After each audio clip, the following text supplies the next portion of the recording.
Make game day yours. Tickets, food and drinks, stats, and streaming. Everything you need is in the Utah Mammoth app. Download today and make game night easy. Download on both Android and iPhone. Tusk Top. Good morning, DJ and PK. It's 97.5, the KSL Sports Zone. Well, the NBA draft is in the books. The second round is complete. Two storylines here locally. One, the Jazz did not get back in the draft and did not pick anybody. And that's understandable. They got like 10 guys under contract now. When Kessler signs, assuming he does, that'll be 11. When they sign Darryn Peterson, that's 12. So it's starting to run out of roster spots. And they got some unsigned free agents that they might want to bring back. They got a couple veterans they may need to add. And they've only got 3 roster spots, so they can't do all those things. So I get it. Unless they were totally in love with one of these second rounders, what the heck was the point? So no Jazz draft in the second round. And the other story is that a BYU player did get drafted in the second round. The Memphis Grizzlies go out and get Richie Saunders out of BYU. So he's the 32nd pick in the draft, second pick in the first round. And it makes sense. And if I were him, I'd be super excited about going to Memphis. They're going to play young guys. You're going to have a chance to earn playing time. And maybe you don't, right? I mean, you got to earn it. But it's better than going to a veteran team where you can't earn it. The spots are pretty much locked up, and they're going to play the guys who are getting big money and guaranteed contracts and all that. But Memphis is rebuilding here. And I think Boozer, as the third pick in the draft, is going to get the ball. I think he's everybody's early pick. He's certainly my early pick, but I think he's everybody's early pick for Rookie of the Year. He figures to get more shots and more touches. His stats ought to be better. Trey's going to have the ball in Washington because he's getting over $200 million. So Dybantsa is going to have to do some standing and watching. And then you look at Utah and the second pick in the draft, and Darryn Peterson, and there's 4 or 5 guys who can really score. So I don't know if anybody will get the numbers they could. I think in a different situation, maybe Memphis, for example, I think Peterson could step in the league and score 25 points a night, turn heads, get votes, and be the Rookie of the Year. But that's not the situation he's going into. Markkanen and Jackson are going to get shots. Keontae George and Ace Bailey are going to get shots. How much is there for you? So I think Boozer's going to get the ball a lot, and he's going to score a lot, but he is a willing passer, and he needs to be surrounded with shooters. There's Richie. Right place, right time. So I think that's a good setup for him. It's not going to be a good team, but that's going to provide playing time and a chance for him to prove himself and a chance for him to learn and grow and play as opposed to have to, sit and watch. For BYU, it's great. The more guys you get drafted, the more you can go out to recruits and to transfers and say, come here, we can get you to the NBA. That's 3 draft picks in 2 years, 2 this year. First time the Cougars have had 2 drafted since 1984. And yes, I got that straight out of a BYU release. As a matter of fact, if I didn't have the release, I wouldn't know. I've never heard of Brett Applegate, but he went to the Blazers in the 4th round in 1984 after Devin Durant had been selected by the Pacers. It was the 25th pick. I think in those days there were 23 teams in the league at that point. I think Dallas had just come into the league and was team 23. So, the 3 rounds would be 69 players. And now we've got 2 rounds, 30 teams, 60 players. So now Brett Applegate, whoever he is, no offense, Brett, but I don't know anything about you. This is the first I've heard of you. He'd be an undrafted free agent. He wasn't in the top 60 picks. So historic for the Cougars. And now it's all about leveraging that going forward in the transfer portal and in the recruiting battles. We got a question up on our Facebook page. We'll get into this later this morning. Did the Cougars get enough out of A.J. Dybantsa? And I think the answer, big answer has to be no. Because you went out in the first round and you just want way more than that, especially if a really good player and the first pick in the draft, and you just want more than that. Now, obviously, it's more nuanced than that. There's stuff they can take from it. Obviously, back to what I just said about, hey, that's 3 draft picks in 2 years. That's 2 lottery picks in 2 years. So they did get something out of it. Again, it's something they can take out to the transfer portal and when they're recruiting and say, you can get to the NBA from here. Got a head coach that's been in the NBA. We've got a bunch of guys in the staff been on the NBA. They give you all kinds of tips, big tips, little tips, And when you are in the NBA, someone you reach back out to when life is crazy and times are wild, and get some advice where the priority is you and they've got your best interest in mind. And there's value in that. So I think they've got a story they can tell. They got something out of it, but did they get the big prize? They certainly did not. Sweet 16, Elite 8, Final Four. They've been to so few Sweet 16s that to get to the Sweet 16, and then if they can get to an Elite 8 or Final Four on top of that. But until that becomes the norm for BYU, that's the goal. And I would always just say it just like that. Sweet 16, Elite 8, Final Four. I can't think title game and championship yet, and maybe they can get it. I mean, Michigan had 3 guys drafted and all in the lottery. Duke was a Final Four team a year earlier, and they had 4 guys. So I think you got to stack up more talent, and you got to stack up more NBA guys. So that's the plan there. All right, we're going to take a break. When we come back, more on the draft. So much to get to on the draft. The second round in the books now with Saunders. And we'll look back at the first round and Dybantsa. Later in the show, Brian Geltzeiler. We'll hear from him coming up later in the 6 o'clock hour. Matt Tait next. Interesting with Matt Tait. Covers Kansas basketball. Has an interesting perspective, having seen Darryn Peterson for the last year. And we'll get to that next. Stay with us. Good morning, DJ and PK. It's 97.5, the KSL Sports Zone. All right. The Kansas Jayhawks, Darryn Peterson. You know who had a front row seat to that whole crazy year? Matt Tait. He joined us in yesterday's show. We'll replay that for you right now and get his perspective on Darryn Peterson, what he has seen and what he expects. Here's Matt with PK and I. Matt, good morning. Good morning. How we doing, fellas? Well, everyone here is all fired up about the draft. They finally know who the Jazz are getting. There was lots of drama and twists and turns and wondering. And I bet you hear me say there was lots of twists and turns, and you think that dude has no idea. Yeah, that's fair. I just talked with your producer. He said, "You're ready to talk some Darryn Peterson?" And I said, "Always," because I talked a ton of Darryn Peterson in the last 10 months, good, bad, and otherwise. But Utah got an absolute stud. I've been doing this a long time. I've covered pretty much every one and done player who's come through Kansas under Self. I've seen some divas. I've seen some, diamonds in the rough. I've seen all kinds of different players and everything in between that. And I honestly don't know that I've enjoyed one quite as much as I enjoyed Darryn Peterson. That's not to say he's my favorite player I've ever covered. There's 4-year guys that you build relationships with and you watch them grow up, and those kinds of things definitely make a difference in your ability to get to know people. But as far as the one and dones with the most hype and all the buzz that came with that guy, the outside perception honestly couldn't be more off. Utah got a stud, they got a star, they got a great human being, and he's going to show it, and the organization and the fans are going to love it. Clearly, with the Kansas fans and probably with the coaches and all that, there was some frustration when he wasn't playing as much as anticipated, and he took himself out, certainly in that BYU game in the second half. I'm wondering, how did you see his demeanor in terms of how he handled that? Because there was a lot of heavy criticism directed at that situation. Yeah, there was, and you've heard the Kobe comparisons, and obviously that's high praise and a little bit crazy in a lot of ways because, Kobe's a top 2, top 3 player of all time. So I get why people kind of shake their head or tilt their head when they hear that. But I do think that, and I wrote this morning, one of Darren's biggest Kobe traits, I think, is just the thick skin, man. He let all of that roll off his back. I mean, obviously it gets to a point where it bothers you. I don't care who you are, and I don't care what we're talking about. I mean, when you get criticized literally after every game you play or don't play, at some point it's going to bother you. But we never saw it boil over. We never saw it, really get to him. We never saw him explode. We never saw him, fight back. We never saw him, want to yell at anybody or show frustration. I mean, he just kind of shrugged every time it got brought up or every time he was asked directly about it, and he said that's their opinion,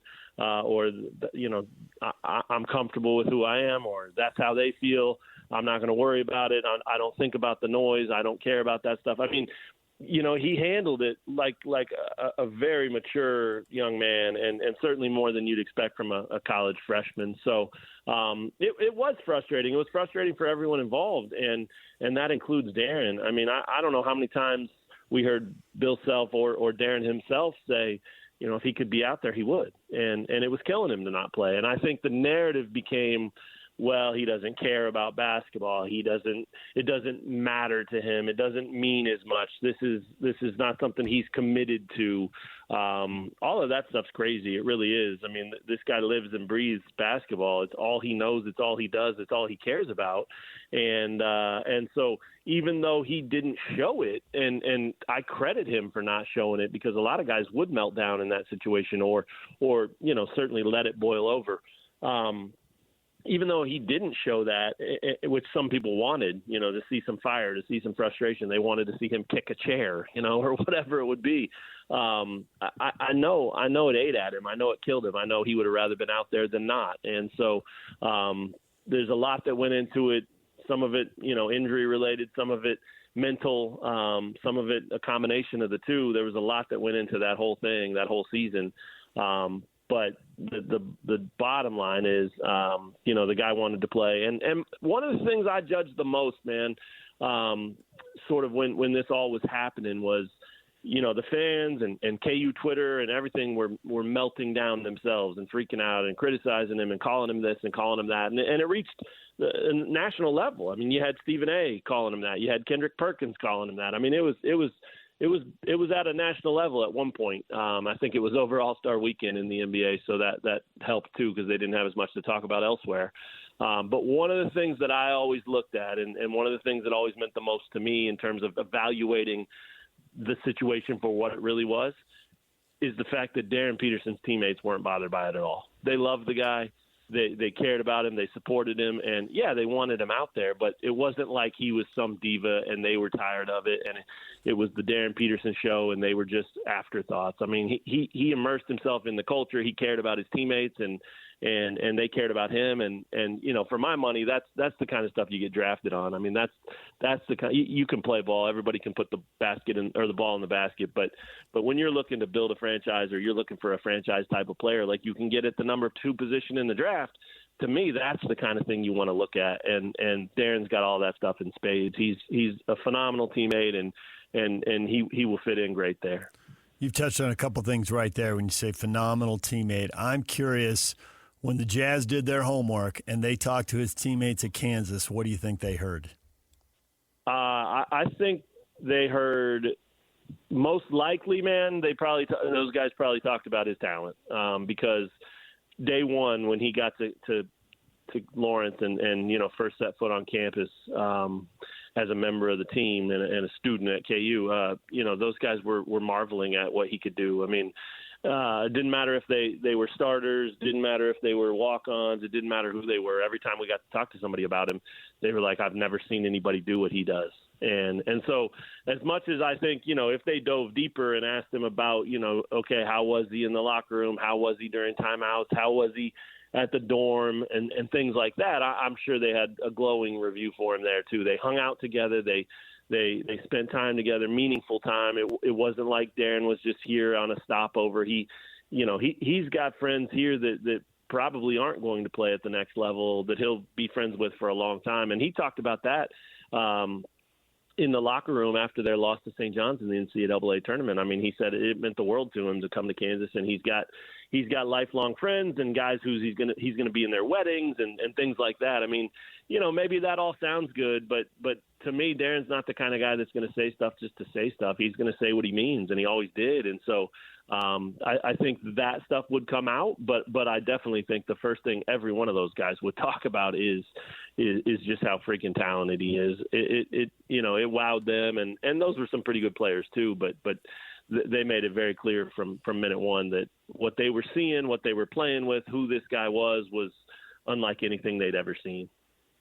After he was drafted, we had an opportunity to interview him on the telephone, and I asked him a question about, having motivation of not going number 1. I'm going to play you his response, and then I want you to respond to it. now I'm with the Jazz, and I'm super excited to get there. And it'll definitely keep a chip on my shoulder throughout my whole career, and I'll take it out on everybody, not just that guy in particular. Go ahead. I love it. I saw you guys tweet that last night. I mixed it into my story actually because it's perfect. It's him. It's funny too because I asked Bill Self the same thing after the draft or after Darryn was picked.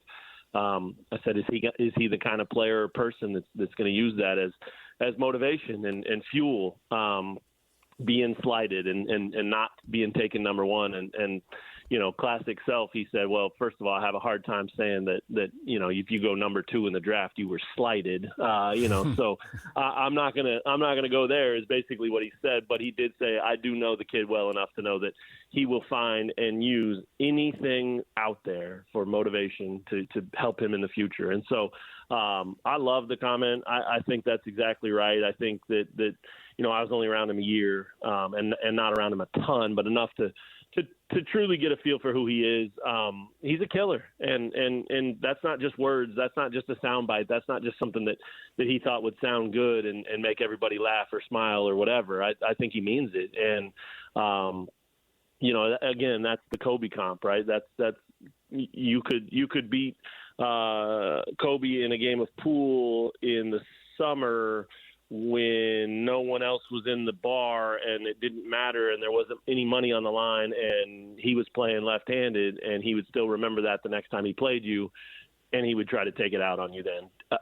Darren's not quite there yet. I do want to hesitate to completely make that comp because Kobe was one of one, I think. But Darryn is inspired by that, and he's studied that, and he wants to be that same way. And so I think that I think he means it. I think he wants to be the best at everything he does. And so throughout this point in his career, that's meant, being the best in high school. That's meant being the best in his draft class. That's meant being the best in college. That obviously didn't work out because of all the circumstances and injuries and issues that he had. But, even with that said, man, he played a lot of games where he didn't really play the second half, as you mentioned in that BYU game, and the guy still averaged 20 points a game.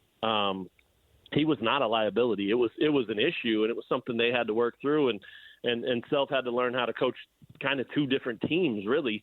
But man, when he was in the game, he put up numbers, and so it's an efficiency thing with him, and if he is able to stay healthy and meet that goal like he talked about last night of playing all 82 games and all of that stuff, I mean, his numbers are going to be phenomenal. But it will be that on any given night, his motivation will be, I want to show up and I want to be the best player in the gym. And that doesn't matter. It doesn't matter if LeBron's there. It doesn't matter if Joker's there. It doesn't matter if whoever's there. His goal will be to, make sure he puts on enough of a show and shows people that that dude's the best player on the court. And, he won't succeed every night. We know that. But when that's your motivation and that's how you're driven and that's what you want, man, it tends to produce good things more often than not. And as long as he can stay healthy and be supported and be developed and continue the ride that he's on, so to speak, he's just going to keep getting better. That's the crazy thing. I mean, they got a heck of a player, and there's no doubt in my mind that 2, 3, 4 years from now, he'll be even better because that's what happens. He's still young, and he's just now reaching the NBA level, and he'll have to get better to do what he wants to do there. Matt, when you heard the whole creatine explanation for why things went so bizarrely, how did that land with you, and what did you hear when you started asking around about it? Because I bet you were asking around about it. Yeah, it made sense in a sense, I guess. It always seemed like it was something that we weren't hearing about. It always seemed like there was something else here, and obviously a lot of people jumped to the load management thing, and that his agent or his camp or his family or whoever was telling him when to come out and when not to play and all that stuff. And who knows, maybe that was true. I mean, I wouldn't say that's crazy either. I mean, I think that, and I wrote this a few times too, like, I think that if it were me or my son, I probably would have handled it very much the same way. I might have been a little more transparent with it. I think that's where they kind of misstepped. I think they could have come out and said, hey, this is what we're doing and this is why. And when you bring a kid up from age 4, 5, 6 all the way through middle school and high school, and the spotlight, he's been under the spotlight, and the microscope's been on him throughout that whole time. I mean, he was the best 8th grader. He was the best, 16-year-old. He was the best in his high school class, right? I mean, this has been a life's journey for him. And so they were doing all of that work, all of that extra stuff, everything he put into it to get to this level, to be an NBA player, to make it to the league. And so when you get to the point where you're 10 months away from reaching that goal, I don't think I would push any kind of injury either. I don't think I would ask my son to do that either. I mean, I think that's where it kind of became one of those things where it grew a life of its own, it being the story, because if they were protecting him, or if he was, mentally protecting himself even, I don't know that there's a whole lot of people that would complain about that, as long as you just went out and said it. And that was the issue. They didn't really say it. And so the creatine thing, sure. I mean, if that was part of it, then that kind of falls into that same category for me. Like, it would have been great to hear about that when it was all going on, back in January or whatever it would have been. So that was a little confusing to me. Having said that, though, it did make sense, because it was one of the strangest things I've ever seen, because again, I've been doing this a long time, and I've known Bill Self for a long time, and you want to talk about another straight shooter. Self doesn't say anything just to say it, and for 2 years, maybe longer, he spent any opportunity he could find talking this guy up as the most talented, best player they've ever recruited to Kansas. There were times during the 24-25 season, when Darryn was still a senior in high school, when we would have a post-game press conference or a midweek press conference with Self, and once it was over, however long, 15 minutes or whatever it was, at the end of it, if nobody brought up Darryn, or if he didn't bring up Darryn, he would say, "Guys, no questions about Darryn?" I mean, this dude was so ready to coach this guy. And again, he doesn't just, blow guys up like that for no reason. He doesn't build the hype like that for no reason. In fact, he does the opposite. Self will be the first to downplay anybody or tear a guy down before he builds him back up and all of that stuff. So the fact that for 2+ years we heard about how great Darryn was, and then we had to watch him, show flashes of it, but also not be kind of as advertised, not quite be that guy that we had heard about for 2 years. I mean, it made me think from the very beginning that something has to be going on, because it had to be about more than just the mental side of it, or whatever load management anybody wants to say, or whatever that was. I mean, there had to be something that was affecting him physically and affecting his explosiveness, because I saw, enough in high school, and obviously Self saw a ton, to know that the guy we were seeing was way more cautious out there than the guy who just let it go and was trying to dunk on everybody's head and was trying to, kill the game and embarrass people in the process. We saw that on a very few occasions during his time at Kansas, but it was very limited and few and far between, and so that made me think that this has to be more than just a mental thing. I think the mental part of it was huge, but there had to be something. So it made sense to me. I know there's still people out there that don't buy it, and that's fine too. I think it's all water under the bridge now. None of it matters, right? He's reached this point, and now he kind of gets a clean slate, and I think he recognizes that. I think he realizes that, and I think knowing him the little that I do, I think he's over the moon about the opportunity to start fresh and show people who he is. And he talked about that, right? When he's talking about playing Summer League, he said, I want to show everybody that I'm back. So not only did Utah get an incredibly talented player, but they got an incredibly motivated guy too. And when you put those two things together, it's hard not to see great things in his future, and probably pretty immediately. I mean, Self said last night, when you talk about what does it look like in 10 years, he said, I think we're talking about an 8-time All-Star. So, that's incredible. I mean, there aren't very many guys that jump into the league and in their first 10 years are in the All-Star game 8 times. I mean, you guys follow the division, especially. I mean, Jamal Murray's an unbelievable player for the Nuggets. He was an All-Star for the first time this year, so All-Star stuff is a serious ceiling, and if Self's right about that, it's going to be unbelievable. And I still think he should have gone number one.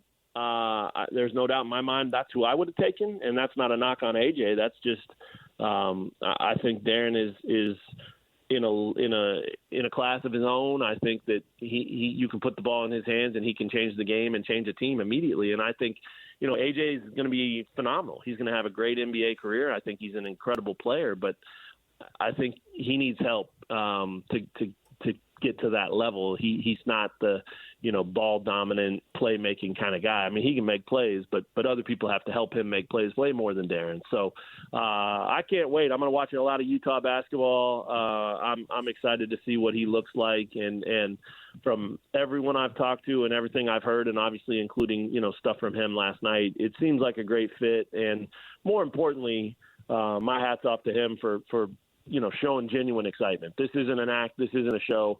I don't think he's devastated that he didn't go one. I think that was a goal. I think he would have loved to be the number one pick just for the, add it to the resume kind of thing. But I think he sees that this Utah opportunity is a really good thing for him. And I think every time you hear him say he can't wait to be there and he's happy to be there, I think you should take that at face value, because I think that's exactly right. This guy does not say things that he doesn't mean. In fact, one more quick story as I'm rambling here. After the loss to St. John's in the second round of the NCAA tournament, we were out in San Diego and, open locker room, and some of the TV cameras were asking Darryn, well, what are you going to remember about your only year at Kansas? And he said, I don't know if it's my only year. And, of course, everybody's like, what? Come on, man. And I think a lot of people in the room and crowded around him then kind of rolled their eyes like, here we go again. Another, ridiculous thing coming out of the Darryn Peterson story. And so everybody kind of moved on and went to shoot their shots or hit their deadlines or whatever. And I circled back when the locker room was almost empty and our clock was almost out. And I sat down with him and I said, hey, you know what saying that means. Like, why did you say that? You know that someone's going to tweet it out and it's going to take on a life of its own and it's going to be this whole thing. And I said, I know you're smart enough to know that saying that produces a result that's going to add more to the story. And I said, so I'm just curious why you said it. And he goes, because right now that's the truth. And I say the truth. He said, I'm going to sit down with my family and we're going to talk about what's next. And if what's next is if what's best for me is to come back to Kansas, then that's what I'll do. And if not, then I'll go pro. And I'm sure in that moment, even he knew, he had to know that the NBA was the next step. He had to know that. But I think I love that story because I think it shows that this is a guy who is, you always hear people talking about living where their feet are and being very present in the moment. And that instance and several others show that that's exactly who Darryn is. I mean, to almost to a fault. I mean, he genuinely meant in that moment he didn't know if it was his last because they hadn't talked about it yet. So pretty cool story, pretty cool moment. And again, just a raw and real and honest dude, and I don't see him changing. All right, there's Matt Tait. When we come back, Brian Geltzeiler from NBAtv and SiriusXM NBA Radio next. Stay with us. Hey there, it's Wayfair here, where delivery and setup are as easy as a few taps on your phone. You're relaxing in an old hammock, scrolling Wayfair's app, when you spot it, a brand new patio set. Next thing you know, Wayfair delivers it right to your patio and sets it up. Oh, you need a new grill too? All right, Wayfair's got you covered. With Wayfair's Room of Choice delivery and fast expert setup on qualifying orders, life gets a little easier. Visit wayfair.com or the Wayfair app. Wayfair, every style, every home. Now that Wendy's has these new biggie deals, everyone in the family can get what they're craving, from nugs to JBCs. The parental units can get an $8 biggie bundle, the eldest who think they're so grown can get a $6 biggie bag, and the little one who can do no wrong can get a $4 biggie bites. Assuming they have a credit card. No, I'm kidding. We take cash too.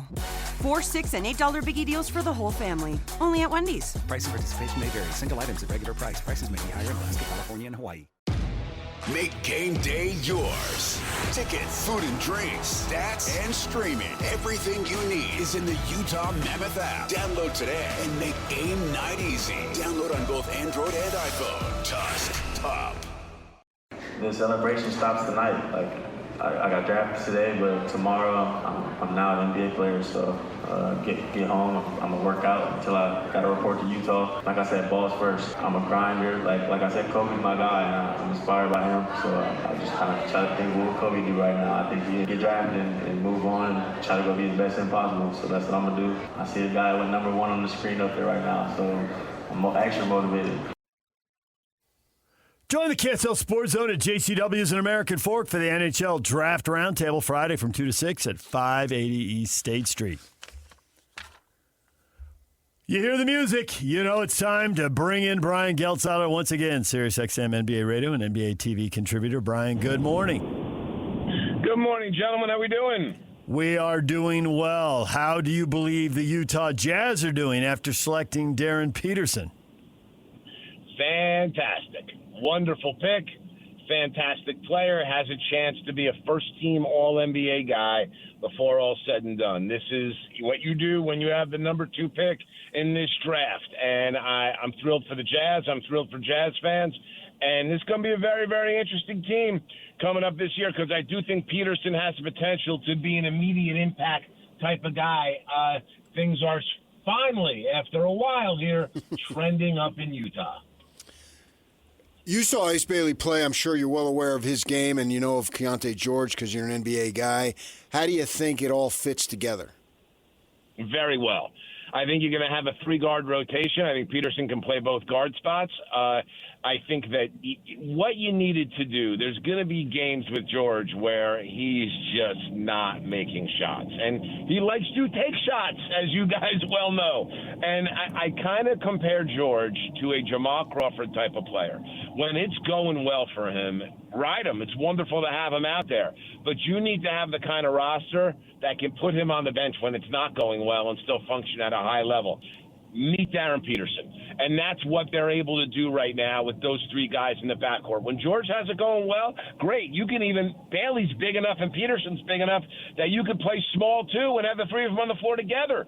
But if George doesn't have it going, you now are not necessarily at the mercy of his whims or his sometimes questionable shot selection. And I like Keontae George. I don't want it to feel like I'm piling on him because I think he's still a young player that can work some of this stuff out. And we've seen more than flashes of some brilliance from this guy. So I really do think he can play. But I love the structure of this Jazz team right now. I think that, they didn't overthink it. No one overthought it in those first 4 picks. And I got to give all 4 of those teams credit. But for the Jazz here, the chalk pick, Darryn Peterson, was the correct pick. Everybody's focused on the offensive end of the floor. There's a half dozen guys or certainly 5 guys, maybe 6, who could score a bunch of points for them. That'll enable the coach to maybe prioritize defense, and they will have Kessler and Jackson, who combined only played 7 years ago, but they've been one of the worst teams in the league in this tanking phase. They've got to get a lot better. Do you think the fact that Peterson has chosen Kobe as the favorite player, he's getting a Kobe tat on his shoulder? A.J. Dybantsa says Durant. That's no surprise, right? A.J.'s watched a big chunk of Durant's career, but the ages don't really line up for Kobe. Does that tell us something about Peterson, the way he's going to want to defend in the NBA? Yeah, maybe that may listen. It's easy to say that and do that. I don't know that that's a clear indication, but I will give you a clear indication. And you guys know this. We've discussed this many a time. My radio partner, my close friend Sam Mitchell, coached Darryn Peterson for about 50 games over 2 summers, and knows him and knows his family very well. Any thought that Darryn Peterson does not defend well, that is not true. He will bust his butt on that end of the floor. He to me will be a very, very good defensive player. He has a ton of competitive fire. He is a quiet leader, but one of the guys off the floor, and it's very important to note that. Peterson is well-liked by teammates. I know a lot of the stories out of Kansas.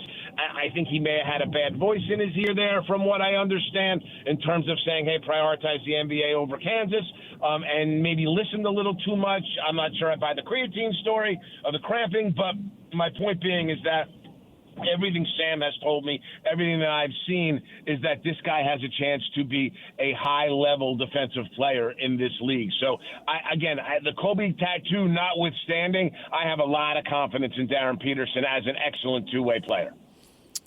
I think now that you're an NBA player, it's going to be up to you. Whoever you is, the individual, and we saw that from Jalen Brunson. He's talked about they replayed when he signed. I can't do this, I can't do that, but you can't judge my heart. And Brian, I live in Utah, and I'm not really sure why I live in Utah, but I'm still a Jersey guy, and I wake up every day thinking, okay, who can I exact revenge from today? Who got under my skin, and who am I going to prove wrong? And so I had the opportunity to interview in a phone call with a couple other guys on our station, Darryn Peterson, and I asked him, what do you think about going number 2 in terms of providing motivation? And I don't know if you heard the answer, but I'm going to play it for you right now and get your response. Now I'm with the Jazz, and I'm super excited to get there. And it'll definitely keep a chip on my shoulder throughout my whole career. And I'll take it out on everybody, not just that guy in particular. And that one guy in particular would be Dybantsa because he went ahead of him. Just get your reaction, because to me, that just screamed what I needed to hear. I totally agree. But that's consistent with everything that, A, I've seen out of Peterson with what I've watched, and B, with everything Sam has told me about him. Sam describes him as a killer. And, guys, I can't stress it enough. Sam's not throwing that around about guys. We do a segment on our show every week called Unranked Mofos. And it's all based upon a YouTube rant that Sam had to an Adidas Nation 16U team that he coached that had Zion Williamson on it, Cam Reddish, Naz Reid, and Quentin Grimes. And what Sam's saying in the rant was that it doesn't matter where you're ranked. Guys are coming to take your lunch every single time you step on the floor. And he's yelling at his team in a game that they won about just generally being outworked. Here's my point.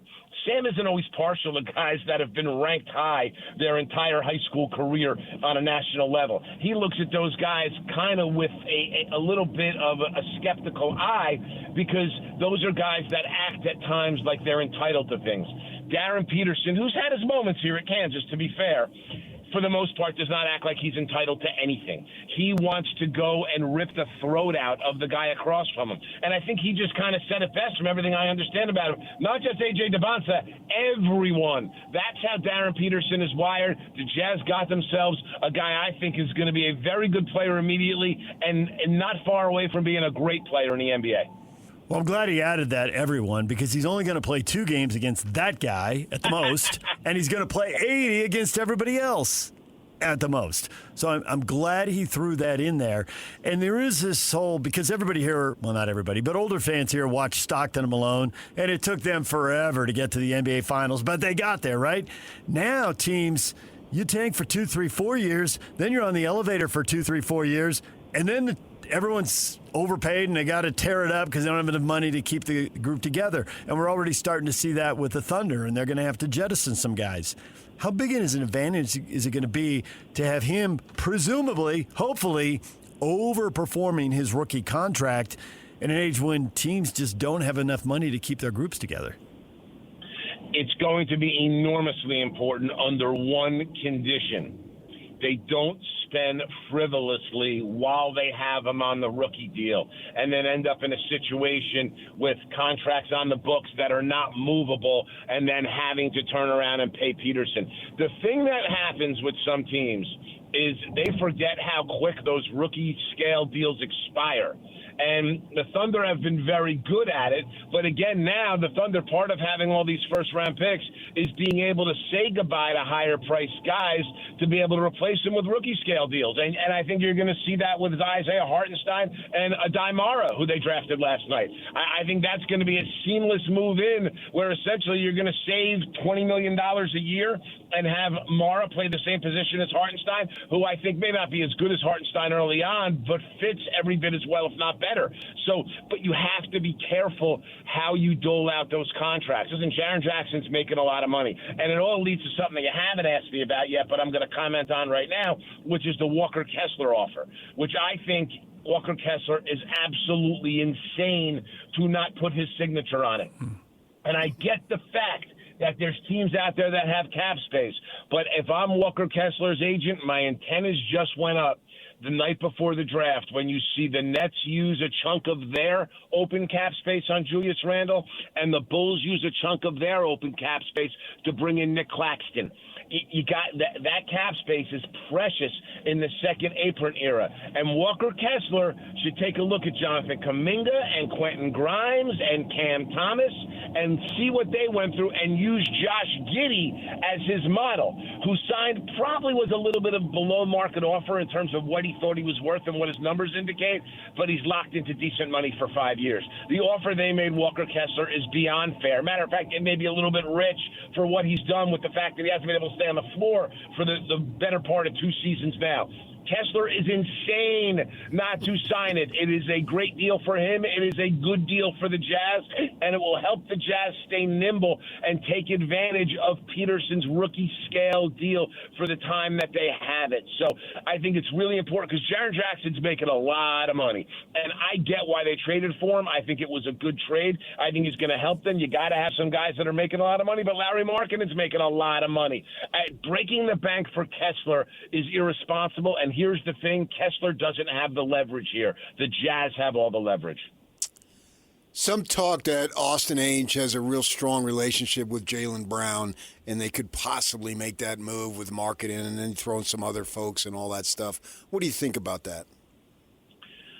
With this team right now, I would strongly consider it. I really would. And I love Larry Markkanen, but if you think you're that good to compete now, listen, Bailey had a good year last year, and I think he makes a big jump this year.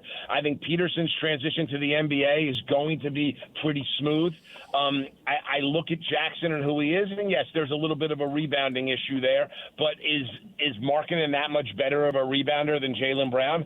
Jaylen Brown would come to this situation with his own team, with Austin Ainge, as you said, has a close relationship with the guy that drafted him overseeing the whole thing in Danny Ainge, and I think it would be a fantastic fit for both sides. I think it's a very interesting trade to take a look at, and I think it's the type of trade that catapults the Jazz into a playoff situation this year, potentially at that 6-7 spot with how stacked the West is. But I think it's something that moves the Jazz forward here in the short term. And again, the most important part of this, guys, there's not an enormous age difference between Markkanen and Jaylen Brown. And yeah, the Jazz may have to throw some things in here, some other assets, some other picks. They have a lot of picks. They have the luxury of that right now. And if Jaylen Brown's available, I would take advantage of that because I do think there is a little bit of a clumsy basketball fit with Markkanen and Jaren Jackson. I know we hear a lot when Markkanen can play the 3, and he can, but he has some deficiencies and some holes defensively at the 3. He's much better on that end of the floor as a 4. You don't have that with Jaylen Brown, and you guys brought it up earlier. How good can you be defensively with Peterson and Bailey and George? Bring Jaylen Brown in, you are a much better defensive basketball team. Brown would cost, depending on the year, they both got 3 more years on their deal here, $12 to $15 million more. He is a year younger. Would you rather, and I think we can all agree Brown's an upgrade on Markkanen, but at the cost of $12 to $15 million a year, that's money you could spend to go get another player and round out your team, which if we use the Knicks as the most recent example, seems to be pretty valuable if you spend that money wisely. So when you factor that in, what would you do? Well, so the Jazz have an advantage the Knicks did not have, which is they have guys that are in the rotation right now on rookie scale deals. And so I think the Jazz could afford to do that, take on that extra money to give themselves a guy who was a Finals MVP. And I love Larry Markkanen. I am certainly not, I'm not besmirching him in any way because I think he's a terrific player and I think he's been great for the Jazz. He's not Jaylen Brown. He's not a Finals MVP. And he's not a guy that just showed you he can put a team on his back without much there to a 50-win season. He's done all that. And with what the Jazz have behind him with Jackson and the young guys, Bailey and Peterson, and assuming they get Kessler back at the right deal, that's a dangerous team. That's a team that can be really, really good, and it's an upgrade. And I would say for the $12 to $15 million a year more over the life of the contract, you use some of your draft picks to see if you can replenish that. Listen, the Knicks, they won an NBA championship, and I give them credit. And Leon Rose did a fantastic job there. With all that said, I don't necessarily love what he did in that draft last night. I think that they're adamant to not go into the second apron, and part of that is going to be Mitchell Robinson taking less And I think with some of the offers in the open market to Mitchell Robinson and how valuable he is, I think it's going to have to be a lot less, and I don't know that he does it. It's a calculated gamble for the Knicks, but they could have absolutely insulated themselves from that gamble last night in getting themselves a rotation-ready player, and there were guys available there at the end of the first round when they were on the board last night that are rotation-ready at a small rookie scale deal that would have helped them navigate this second apron. So I like where the Jazz stand from that standpoint is when you have guys that you count on rookie scale deals that are going to be in your rotation and going to be meaningful parts, you don't have to break the bank for role players. When July gets here, that tends to be trading free agent season, and that's coming up next week. Do you anticipate much news breaking as far as that goes? Yeah, I think it's going to be active. I think, the last couple of years have been relatively quiet, mostly because teams have been capped out. You have some teams with some cap space. The Lakers are obviously going to be a team to watch closely. We talk a lot about LeBron James, but the Austin Reeves thing is going to have a major pivot. I would be shocked if the Detroit Pistons don't make some kind of significant move to get a second shot creator behind Cade Cunningham. So I think you're going to see them be very active, and they have Jalen Duren as a restricted free agent and have to make a financial decision there. So, watch the Clippers here. I think the Clippers also, ton of cap space there. They can be very active. So I think I think we're going to see a whole lot of activity, some sign and trade activity that'll take place. It's going to be a little bit of a busier free agency time than we've seen in the past. But again, more trades and sign and trade types of things than just flat out free agency signings. What did you think of the Giannis trade with Miami? Are those two teams both still a long way away, or you think a few more dominoes follow and one of them might change their situation pretty quickly? Well, all right. So let's talk Miami. All right. If you could tell me you're going to have Giannis on the floor in the playoffs, Miami's formidable. They are formidable as is. Now, listen, it's going to be next to impossible for them to keep both Wiggins and Norm Powell. They're going to try to. I think they need them both to be formidable. I just think they need more shooting than what they have. But I do think Miami with Giannis on the floor is going to be tough. But the other thing is this: last year he wasn't in the playoffs. The 3 prior years he got hurt in the playoffs. So, is he going to be on the floor and healthy for them is a major question. Listen, the Bucks. It's a tale of two stories with the Bucks. They butchered the Giannis situation. This should have been dealt with at least a year ago, if not 2 years ago. They tried to keep a closed championship window open, running up against desperation in a way that has damaged their franchise for the next 4 years. The Lillard dead money is going to be something that haunts them in a big way, and that Turner contract with the way he played last year may not be all that tradable. So Milwaukee made a mess of this by just trying to hold on to Giannis too long and not being accepting of their fate that he was ready to go somewhere else. With all that said, they did a very good job last night. Burries was the right pick at 10. They really wanted a man. It was no secret how fond of Nate Ament the Bucks were, and the Bucks made a calculated gamble in taking Burries, who fell to them, who they felt would be a guy that would go higher at 10, with the knowledge that the 2 Michigan guys were likely to go off the board in some order to Golden State and Oklahoma City, and I mean Mara and Ladenburg. And they ended up rolling the dice and getting the guy they wanted. Understand the consolation prize would have been the other one of those two. Now, I think they would have been okay with Ladenburg. I'm not sure how much they would have wanted Mara. Bottom line is it worked out for them. John Horst played that correctly. So they are trending in the right direction. I just will tell you this. Miami wasn't upset to say goodbye to Khalil Ware. And this was a guy who had sometimes would come out, be 3 of 5 from 3, 20-15 and 3 blocks, and the next day would act like he didn't want to be there. And Eric Spoelstra, people will get on Eric Spoelstra's case for DNP coaches' decisions. The guy generally, you didn't know what you were getting in terms of him being interested in playing basketball day to day. And I know the same thing from what happened with Mike Woodson at Indiana when he had him there. So for the Heat to be able to use Ware as a lead piece in a Giannis deal was a big win. And we'll see what happens with Ware. Maybe Ware being the centerpiece on a bad team ends up being better for him and he's more engaged. I don't know. But listen, Milwaukee's got a long way to go, and it didn't have to be this way for the Bucks. They stretched this thing out a lot longer than they ever should. Brian, we will leave it right there. Folks can hear you on SiriusXM NBA Radio and see you on NBAtv. And we love having you on. We will talk to you again when free agency gets crazy. How about that? It will be my pleasure, gentlemen. I'll talk to you guys soon. You take care. All right, there's Brian Geltzeiler. What is trending? The headlines are next. It's time to get your morning started with the news you need to know. News update. This is what's trending with DJ and PK. Hashtag NBA. This is an A-. We saw a lot of proven high-floor veterans get picked late in the first round yesterday. If Richie Saunders hadn't torn his ACL, I think he would have been in that category. The Memphis Grizzlies are the best second-round drafting team in the NBA, and they prove it every single year. There's a really clear history in recent seasons, and this is going to be just the latest piece of evidence. Richie Saunders isn't just an NBA player. He's going to be an NBA player for a long time. He's got a clear niche. He's going to come in, space the floor. He understands how to not only make threes, but utilize the corners, keep the ball moving. That is CBS Sports' Adam Finkelstein pumping up the former BYU Cougar. Saunders to Memphis.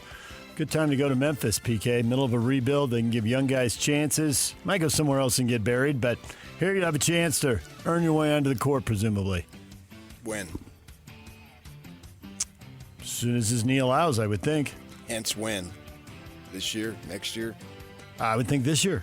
Okay. If you're good enough, you gotta go. Go. I don't know if he'd be healthy. Well, that is the hitch. I don't know that either. But as soon as he's healthy. Right. Hence when.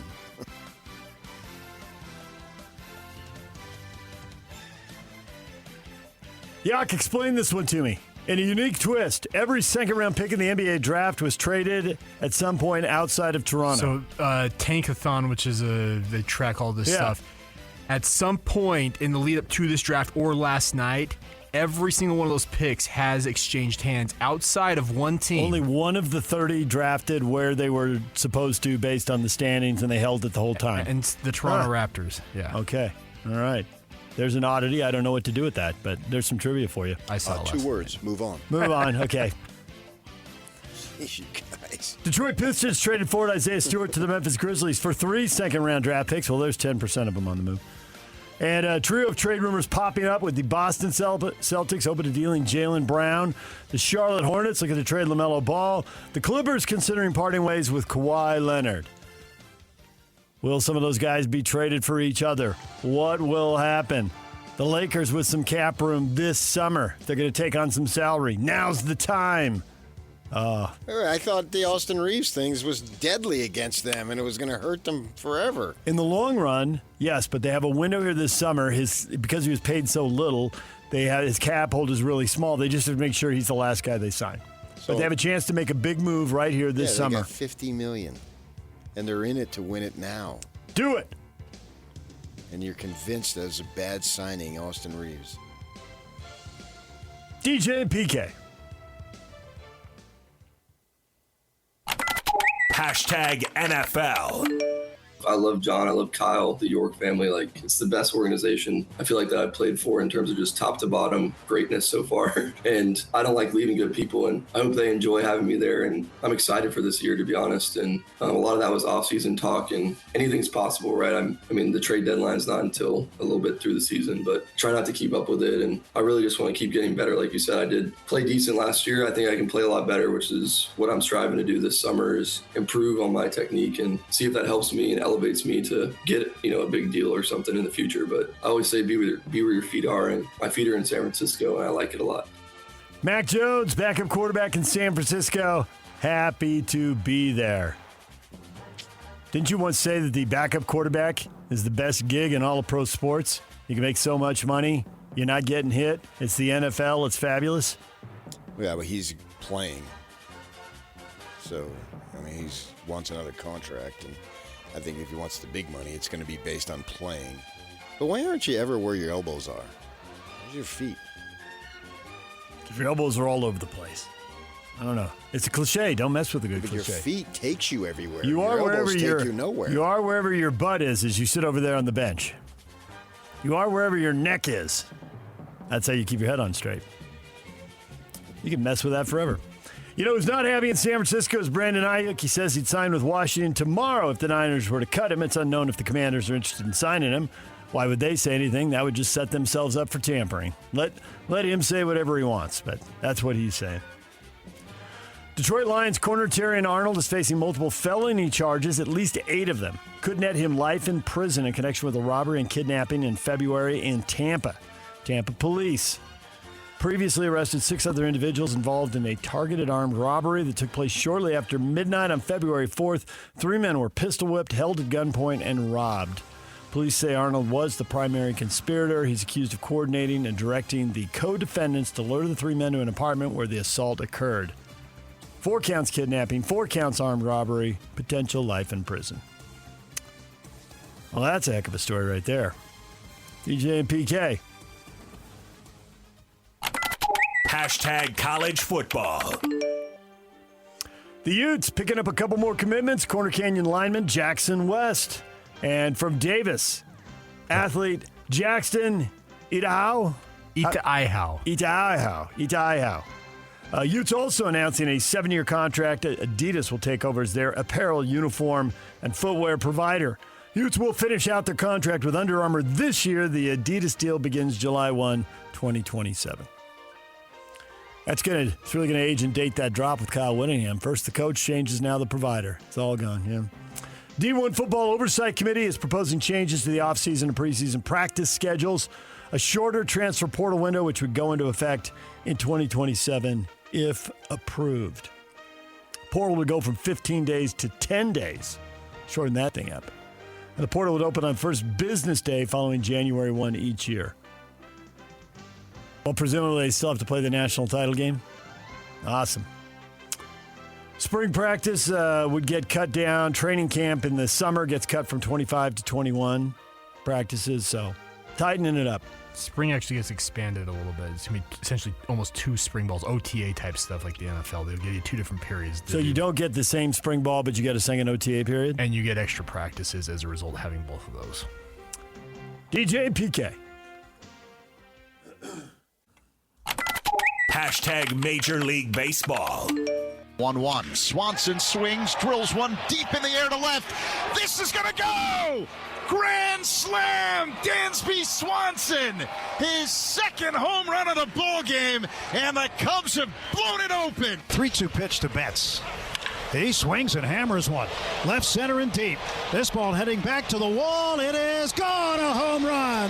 Mookie Betts, home run number 9. And the Dodgers strike first. It's 1-0. The pitch. Barracoto, high drive. Left center field. It is gone! Victor Barracoto walks it off. The Giants go deep twice in the 9th inning and steal a win from the A's. 2-1 the final. What a moment for Victor Barracoto. Giants give up a run in the 8th, but get the 2 in the 9th. Devers also homering in the 9th inning, so it's 2-1 Giants over the Athletics. You heard Mookie Betts hit career home run number 300. Shohei Ohtani rallied from early struggles. Out of sync with catcher Dalton Rushing, but the Dodgers put it together and beat Minnesota 4-3. And you heard the Cubs in there sweeping a doubleheader, 10-3 and 10-5, beating up on the Mets pitching staff. Cubs acquire left-handed pitcher David Peterson from the Mets. They have an injury-ravaged rotation. They're just looking for healthy arms. Peterson is a former All-Star, but his ERA 6.98 over his last 17 starts. It's a staggeringly high number, PK. It is, yeah. Dansby Swanson, 11 RBIs yesterday in both games combined. That is a fantastic day. 15 ribbies in the series, and they still got 1 game to go. He will be sorry to not see the New York Mets out there anymore. Bees beat the Isotopes 9-1, Game 3 in the series today. It's a day game, 11:50. Tony Park's on the call for the noon first pitch. He'll be on the air at 11:50. You can listen on the KSL Xtreme or 102.7 HD2. DJ PK. All the way to Maseko. Got the shot away, and it's Maseko! And South Africa have their lead, and Maseko has his goal! And could that be the goal that sends them to the knockout rounds? Unbelievable scenes here at Monterey! South Africa gets the goal, upset South Korea. Looked like they were headed for a scoreless goal, but the 1-goal wins. They get the 3 points, and they are on to the knockout round. South Korea is on 3 points. They can still advance as a third-place team. Morocco, Haiti sends Haiti home 4-2, the final. Morocco will be hosting part of the next World Cup, and they look like they're having a pretty strong run here. And Brazil finishes top of their group. They shut out Scotland 3-0. Mexico 3-0 over Czechia. Also, Mexico wins their group. Today, it's the U.S., and it's now Turkey. When did Turkey become Turkey? When did that happen? Well, it's Turkey. Czech Republic went to Czechia. 8 o'clock tonight. The game is on Big Fox. Don't have it. Still shut down, huh? Can't get that thing settled. Nope. They had one with Comcast for a while, and that one got settled. You still have both, or you're finally down to one system now? I got this little black and white. Yeah. DJ and PK. #golf. PGA Tour Travelers Championship, Cromwell, Connecticut. I don't know my Connecticut geography. Is that in that sliver of Connecticut that's right next to New York and has big money? I don't know. Oh. The Travelers is one of the 8 tournaments I'm seeing mentioned. Connecticut's a dump. Spoken like a true tri-state resident. Travelers being talked about as one of the 8 tournaments that will be protected, big money. They'll be taken care of in this reorganization. So, Tony Finau, the lone local in the field this week at the Travelers. That's what's trending, brought to you by Shamrock Plumbing. There's no job too big or too small. Get the personal touch with Shamrock Plumbing. Jay Stevens, NHL insider for KSL Sports and host of the Utah Puck Report, is going to join us coming up at 8:30. We'll talk NHL draft with him. It's Friday and Saturday. Drew Hill, Memphis Grizzlies beat writer, sports columnist for the Daily Memphian, will join us at 9 o'clock. Richie Saunders to Memphis. The question of the day is coming up next. Stay with us. The Utah Jazz select Darryn Peterson. The Utah Jazz have found their future face of the franchise as Darryn Peterson is on his way to Salt Lake City. The BYU at Kansas game, he had 18 points in the first half. He was 6 of 8, had 3 steals. There was no question who the best player on the floor was. Winning basketball is back in Utah, and the KSL Sports Zone will be with the New Look Jazz every step of the way. Your exclusive home of Utah Jazz basketball is right here on 97.5, the KSL Sports Zone. The grill is shot. The chairs are held together by optimism. And what happened to the rug? Sounds like your outdoor setup is not ready for patio season. Fix it all with Wayfair. Shop Wayfair for grills, rugs, furniture, and more. With 20 million 5-star reviews, room of choice delivery, and expert setup on qualifying orders, it's never been easier to do more for less. Get 10% off your first eligible purchase. Hurry to wayfair.com or download the app now. Wayfair, every style, every home. We all have routines. I'm Jabron, and with diabetes, mine was finger sticks. Sometimes I skip them because they hurt.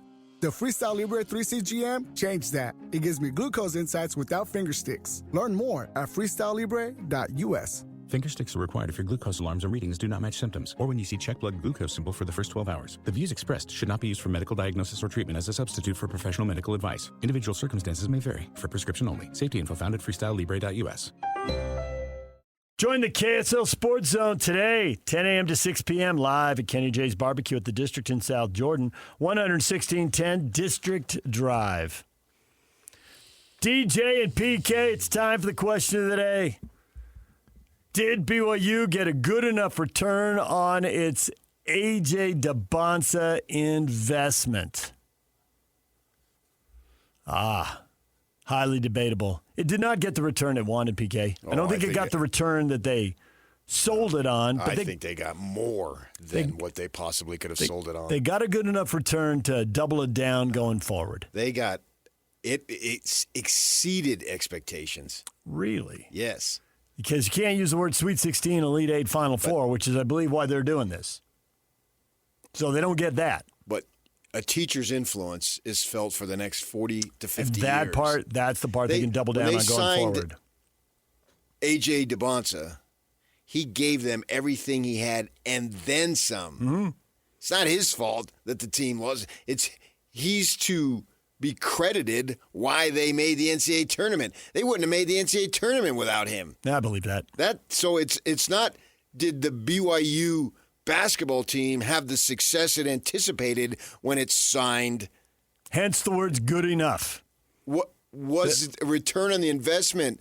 The publicity of BYU and how he still pumps the school and says he's going to get his degree from there. And you, too, can be the number one pick if you go and play for Kevin Young. They got more than they ever could have dreamed of out of A.J. Dybantsa. The team didn't, but Dybantsa delivered big time. What is the mindset now of 14, 15, 16, 17-year-olds? Is BYU getting established as a place that you should go if you're a lottery pick? Why would any Latter-day Saint kid who has NBA aspirations, not realistic or unrealistic dreams, but I'm talking about identified as an realistically 15, 16, 17-year-old. You're top 25 in your class. You're top 50 and they don't come class. around very long. I get that. Right. But why would they go anywhere but BYU? Makes no sense to me why they would consider going anywhere. I'm talking about the elite, and they don't fall off trees. And he has been in the mix for all these kids. Jaeger was nice, but he was a kid from the other side of the world who knew Travis Hansen. And he wanted to come to where there was some familiarity, right? So we understand that. But AJ, no. He came from the U.S. He's an American, and he chose BYU. You always hear when the WNBA started, oh, now I have someone who looks like me and is a woman, and I can do that type of thing. They say this all the time. Fit in the jury of your peers. They didn't have any black people. Okay, that's real life. Well, now you got here. You got a black guy, non-Mormon kid, number one pick. What more could you have asked out of him? Well, you couldn't get more out of him. That's the point. You want to get more out of the team. Well, that's wasn't the question. No. It said, did they get out of the team or did they get out of A.J. Dybantsa? It doesn't say, did they get the return they want? Did they get a good enough return? And they can double down on this story going forward now. And you can be the one pick. You can be the lottery pick. They've done it twice in 2 years. You can be drafted. Every year for as long as Kevin Young is there. They got more than they possibly could have imagined. And you could be comfortable here. And the student body, so to speak, will embrace you. The community will embrace you. To the point where they move their family out, and his sister plays volleyball at Lone Peak and is not going to move, from what I understand, according to Jay Drew's story Sunday. So they're going to stay here. This is the gift that keeps on giving. So can you establish yourself as a brand in the mind of some 15, 16, 17-year-old in Houston or Chicago or Dallas or Atlanta, LA, wherever they're coming from? Does he open doors that weren't open before? That'd be a good enough return. Oh, he already has. That's how they got Branch?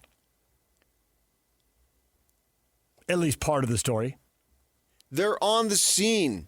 It's no big deal now to have top kids. This is just in 2 years. And establish the brand in the mind of the TV network so that the Cougars 4, 5, 6 big non-conference games, whatever they schedule every year, their BYU Arizona, BYU Houston, BYU Kansas become automatic big TV games, because then you keep the brand out there, and that's going to help recruit kids too. Yeah, I don't say how they didn't. I honestly don't understand how you could say no, they didn't get it out of A.J. Dybantsa. Neil's with you, still collecting dividends on him. His year at BYU will be forever be remembered by everyone. Even more than everyone.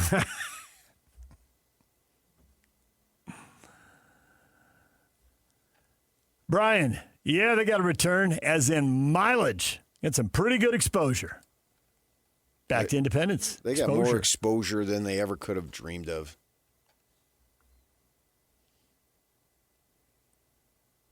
Tait says 100%. As a BYU fan, I've never watched a better basketball player prospect who's played for us. I enjoyed every second watching him. If his game translates into the NBA like it should keep the interested players wanting to play for KY.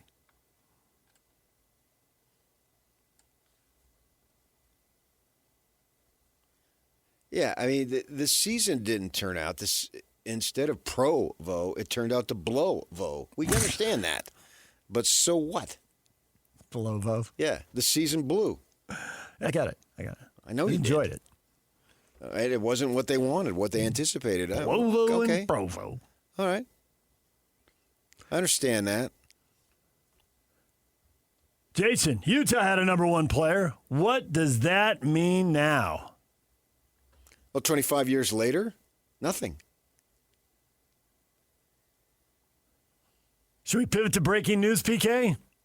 Fresh as today's headlines? I mean, sure, go ahead. LaMelo Ball to Minnesota for Naz Reid, a 2033 unprotected first-round pick, 3 first-round pick swaps, and 3 second-round picks. So Minnesota giving the Jazz a bunch of draft picks for Gobert, and now they're giving Charlotte a bunch of draft picks for LaMelo Ball. So, in the headlines of the last segment, you said, there's 3 big potential deals out there. Now there's 2. LaMelo Ball to Minnesota. We'll see what happens with Jaylen Brown and Kawhi Leonard. Bye-bye. There you go. Will that help Minnesota stay in front of the Jazz? Because yesterday we were talking about the Jazz. Can they win 50 games? Can they get into that mix of clubs that's right around that 50-win territory? 3, 4, 5, 6 in the West were between 49 and 54 wins this past year. I don't know. Your boy was coming down hard on Darryn Peterson yesterday. Your boy. Your no-state tax boy. Oh, man. Guy you used to listen to every day on your way home. Doesn't like him. Senses trouble coming. Oh, too many distractions. We can get to that. All right, we'll get to that coming up. All right, there you go. There's the breaking NBA news. Now back to your regularly scheduled Cougar programming. Where I feel most comfortable. Clinton says the amount of exposure and media coverage was worth way more than he got paid. Plus, it's going to lead to an increase in Cougar Club memberships and ticket prices. Oh, man, when you can increase Cougar Club membership, of which I am now a member. You are not a Cougar Club member. Well, it's a different Cougar Club, but nevertheless. Oh, nice. Figured. Got the reaction you craved. You're welcome. I'm addicted. I need attention. Look at me. I don't know. Say something outrageous. Only in the mornings. Oh, yeah.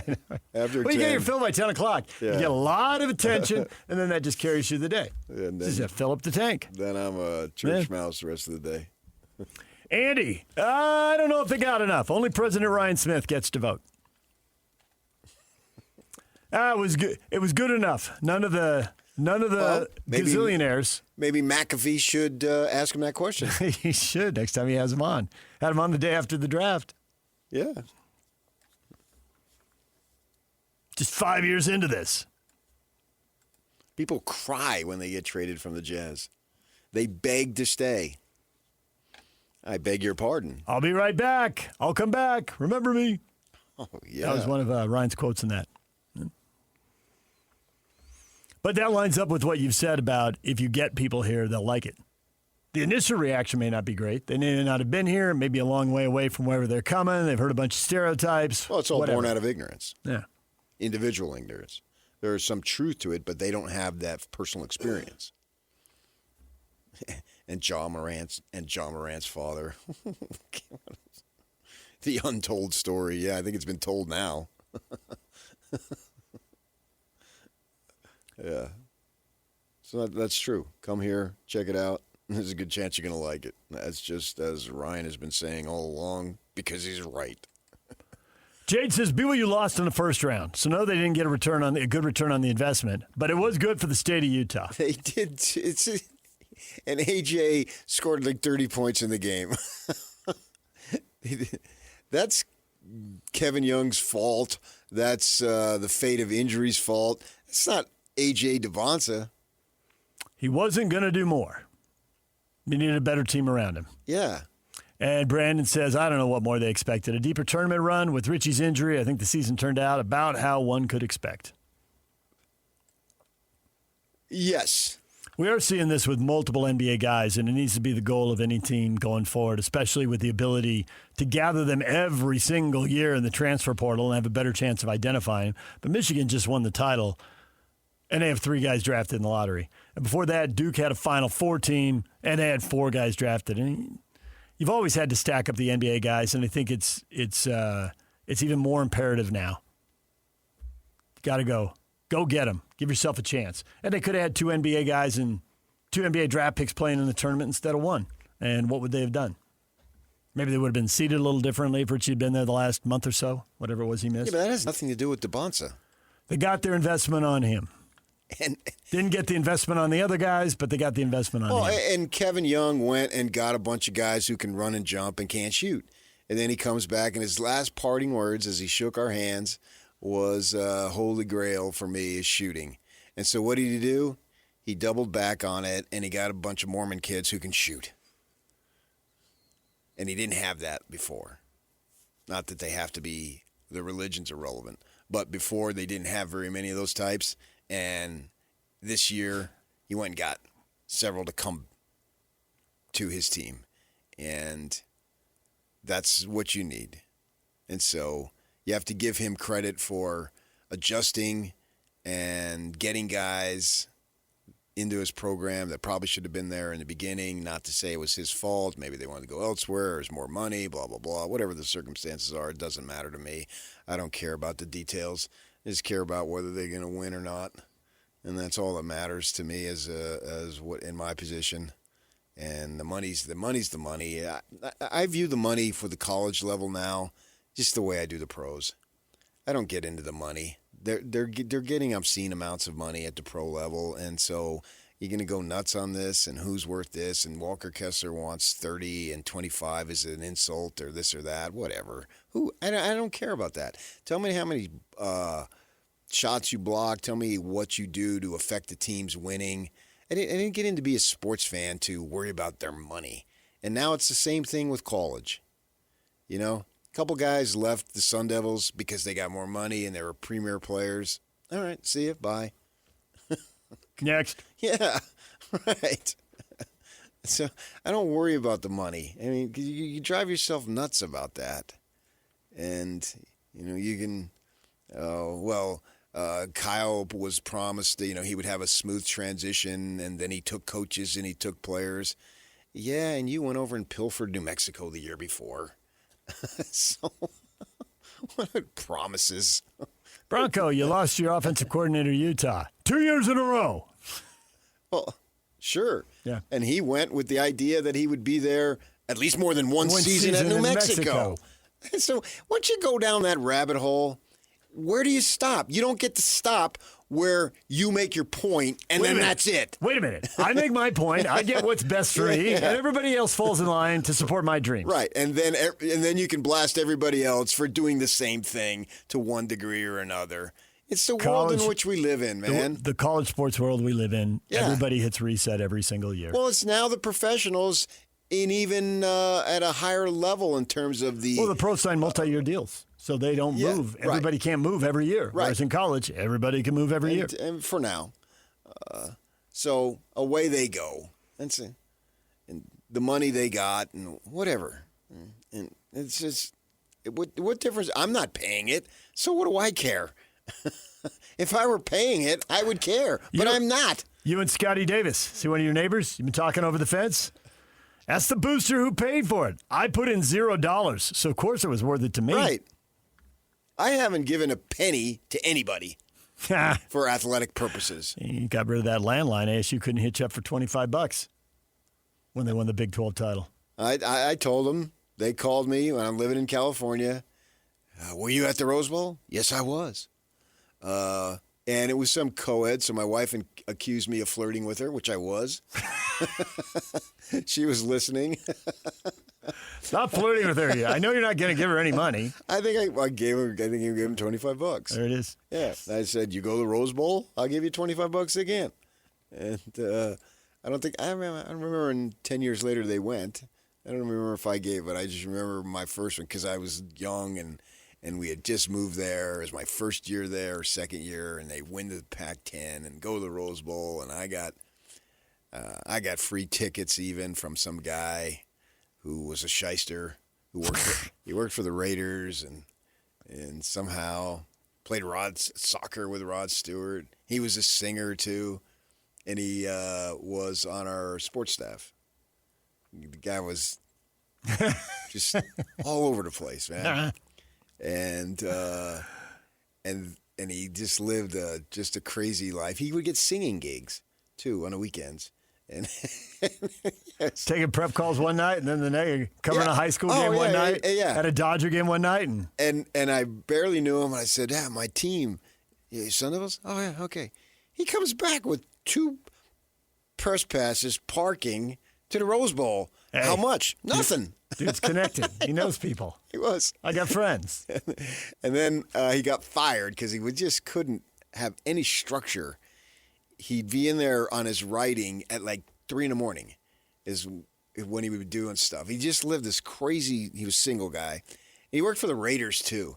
And yeah, he did. He worked for the Raiders. He did. He knew all, Marcus Allen was buddies with them, all those people. Yeah.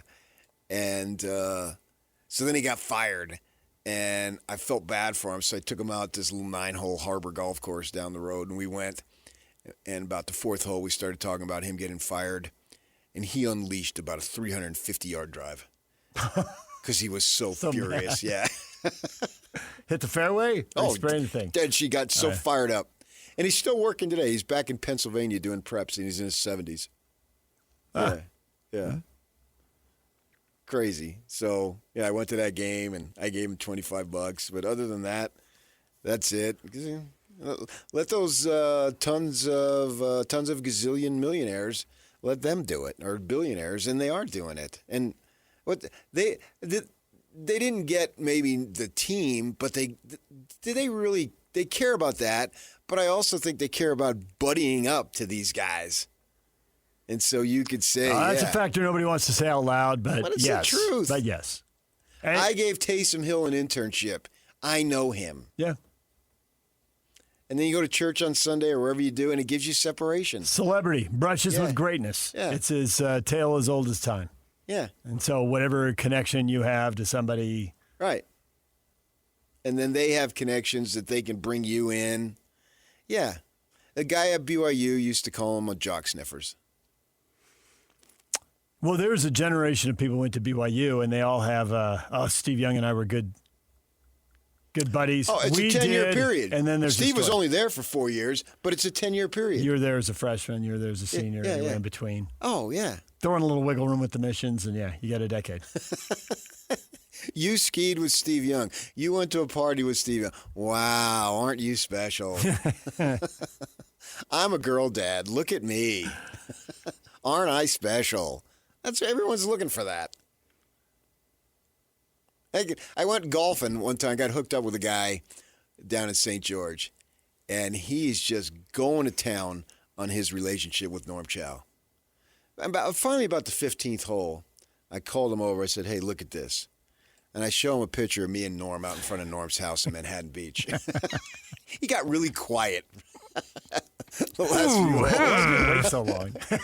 You should have done it at the turn. Yeah, I would have done that like on hole 5. I was enjoying his the constant build-up every hole. Yes, and it was in the winter, and he had a house, and he was rich. He had a house on the course, and along the way, his wife brought out freshly baked muffins. Ooh.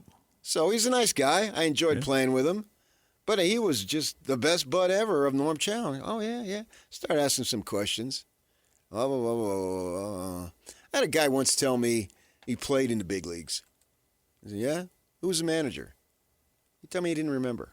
You probably remember True story. He didn't remember. I remember the Angels managers, but he didn't. And I didn't play for the Angels.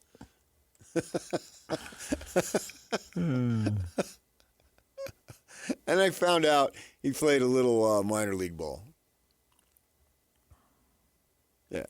So, that's what people want. And so I think they probably got it. Yeah, the team didn't do it. But it's okay. They had injuries, and they had no bench.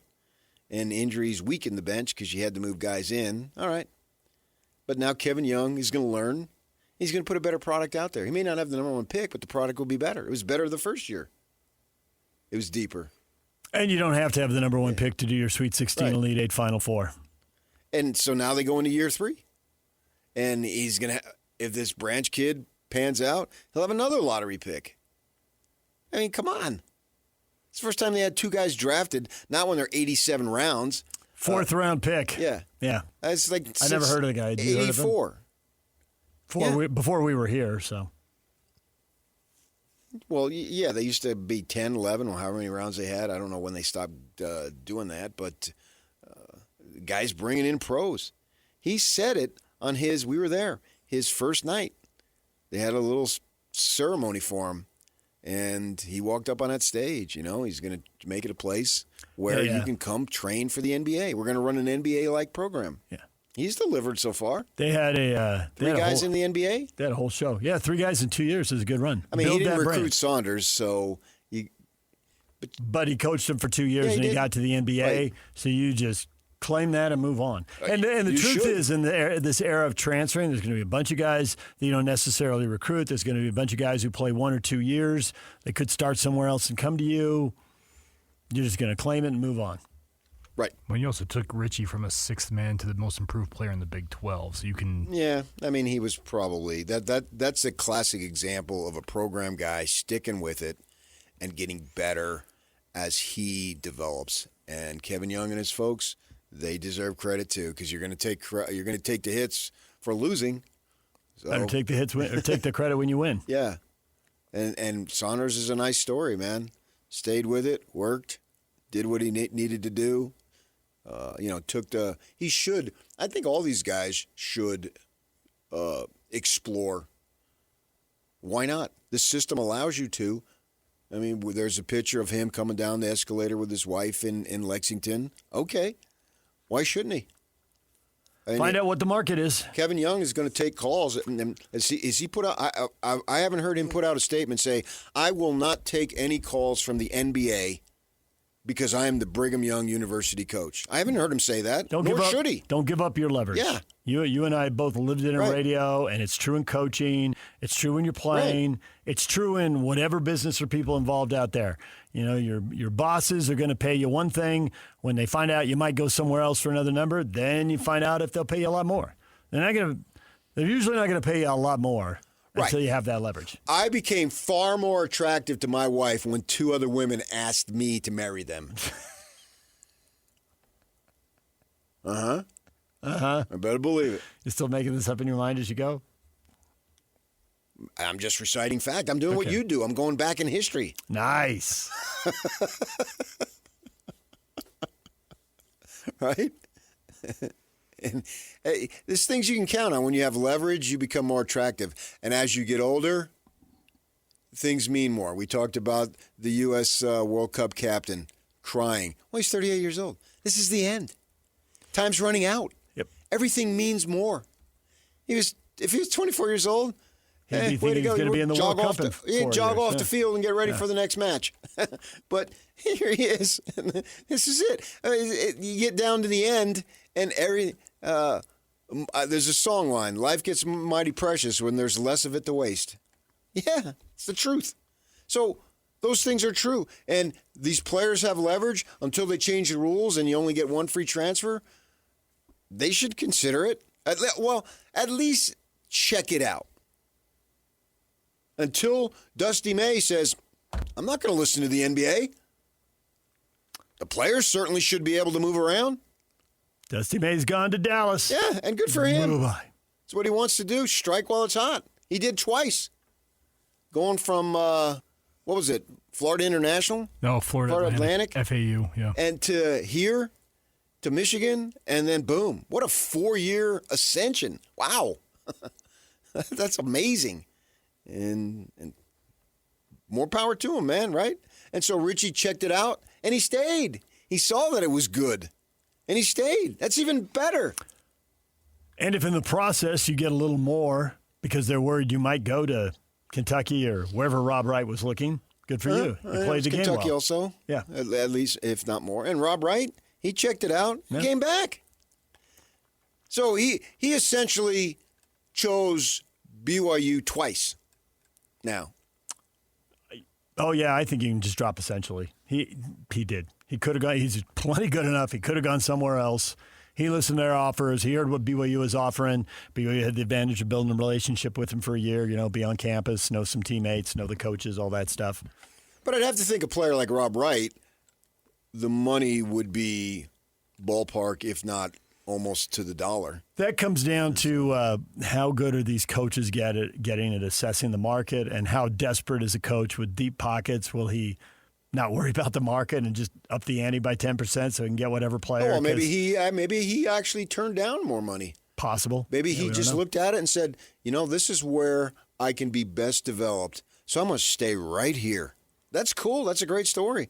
I think Kevin Young, as far as his recruiting is delivered, and he went to the Sweet 16. In time, maybe for BYU, the Sweet 16 will be sort of like expected in the manner of a Kansas or a Kentucky and these other types of programs. But, it was the third time in 40-some years, so it's not like it is wildly expected. Maybe he can get to that point. And this year he had the first-round exit, circumstantial to a degree, yes. Not enough talent on the roster? Yes. All right. Go back and reset. Assuming that the boosters and the athletic administration are savvy enough, you can look at powerhouse programs around the country, Duke, Kentucky, Kansas, whoever, and they have their big years, but they also have their one-and-dones. I mean, it's who's a bigger name than Duke? And they can go one and done and then go Final Four the next year. And then go one and done the year after that. And then Final Four the year after that. Yeah, it seems like a bit much. DJ and PK, Jay Stevens on the NHL Draft, 8:30. What are the Mammoth going to do Friday night? We'll talk with Jay coming up at 8:30. Drew Hill, Memphis Grizzlies beat writer, sports columnist for the Daily Memphian at 9 o'clock. Stay with us right here on The Zone. Turn it up. Let's go.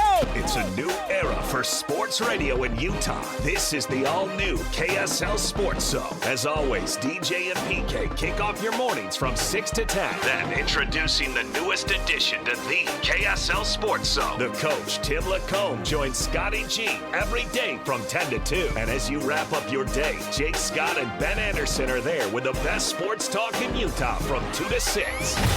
Live and local, all day, every day. Your home for the best sports radio in Utah is live, on air, online, and on the KSL Sports app. This is 97.5, the KSL Sports Zone. DJ PK, it's 97.5, the KSL Sports Zone. You think when we see this BYU basketball schedule, we're going to see about a third of it, national TV quality games, big-time opponents? Is that where they're going? They've established themselves now? International, not just national. Teams who want to play them. They'll go to Canada and Mexico. Teams who want to play them, ESPN, CBS, Fox, want to slap those games on TV. U.S. territories even. French territories. Best territories you traveled to on your Thanksgiving and Christmas basketball trips. The Yukon territory. You did not go to the Yukon territory. I've been to Yukon. I don't think you went to the Great Alaska Shootout at any point. Thank goodness. Whew. Not that it's in the Yukon territory. It's not. But it's north. It's cold. It's close enough. Yeah, I want warm. Yeah, right. Maui, Honolulu, Wowie, Puerto Rico, and I'm leaving out one. There's another Caribbean island. I know you're right. St. Thomas, Bermuda, Bahama, Key Largo. Did not go to Key Largo for a tournament. Went to Key Largo on your own. You switched it up. They're going to go, come on, Pretty Mama, but you didn't go with it. It's too predictable. Well, she came with me. Didn't have to ask. Yeah. She planned the trip. I have been very, very fortunate. This job/jobs, but job as an umbrella, has taken me many, many places. Huge events. Really couldn't ask for more. And anticipate more to come. That's fun, exciting. Yeah, for sure. And BYU is a prominent name. That's the thing about it, is that's the return on the investment. It's not simply Sweet 16, Elite 8, Final Four. Yeah. Although it is Sweet 16, Elite 8, Final Four, but it's about building a program, not just having a great season. It's not exclusively that. It's about building a program, not just having a great season. And the publicity that he brought. It's the same thing with Majerus did. They were a hot commodity, right? And he cashed in on that. Big time. Hence your 3 trips to Maui. Yeah. Right. The folks in Maui were not knocking on the door in the late 80s trying to get Utah. Or now. Or now. Seeing Majerus wading in the ocean is a special sight. And I am privileged to have seen that. And how he took all the Marriott points, the assistants and kids didn't get any. Yeah. So that was a great time. It was a glorious time. I was fortunate to be there. And, yeah, they want stuff that is going to attract. And BYU right now is a name. And you know, I think that Kevin Young is not going to be judged by the 25-26 season. He's got many years to come, most likely. And so we'll see. We'll see if he can get – that's a good question. Can Kevin Young do now in the coming years, so over the next 10 years, what Rick Majerus did in the 90s, basically? Because that was incredible. No matter what you think of the guy, and most of the fans, I think the story got out. To put it mildly, he was eccentric, right? But for all the off-field drama and the wild stories and the weird stories, set all that aside. And the way it ended. Can you do the winning for a decade? I mean, he was phenomenal. You have to give the man his due there. Yeah. I've said this many times.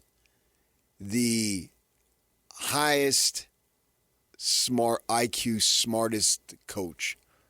And I think some of that was to his detriment. Couldn't relax very often. The mind was just phenomenal mind. He could have been whatever he wanted to be. He could have been. But the winning was sensational. To connect those two, how much of what the boosters are doing right now for the program, how many of them are old enough and big enough basketball fans to know and to have lived that run in the 90s? I don't think you have to live it to know. You can look it up. You can. Yeah, but I'm curious how much that drives them. I think the money. I think the commitment to BYU and the opportunity to rub shoulders with kids they're all those 2 or things. 3 times younger than you, and the access that you get. The access that you can get. It seems like the era is totally set up for him to do it. Totally? I don't know if it's totally.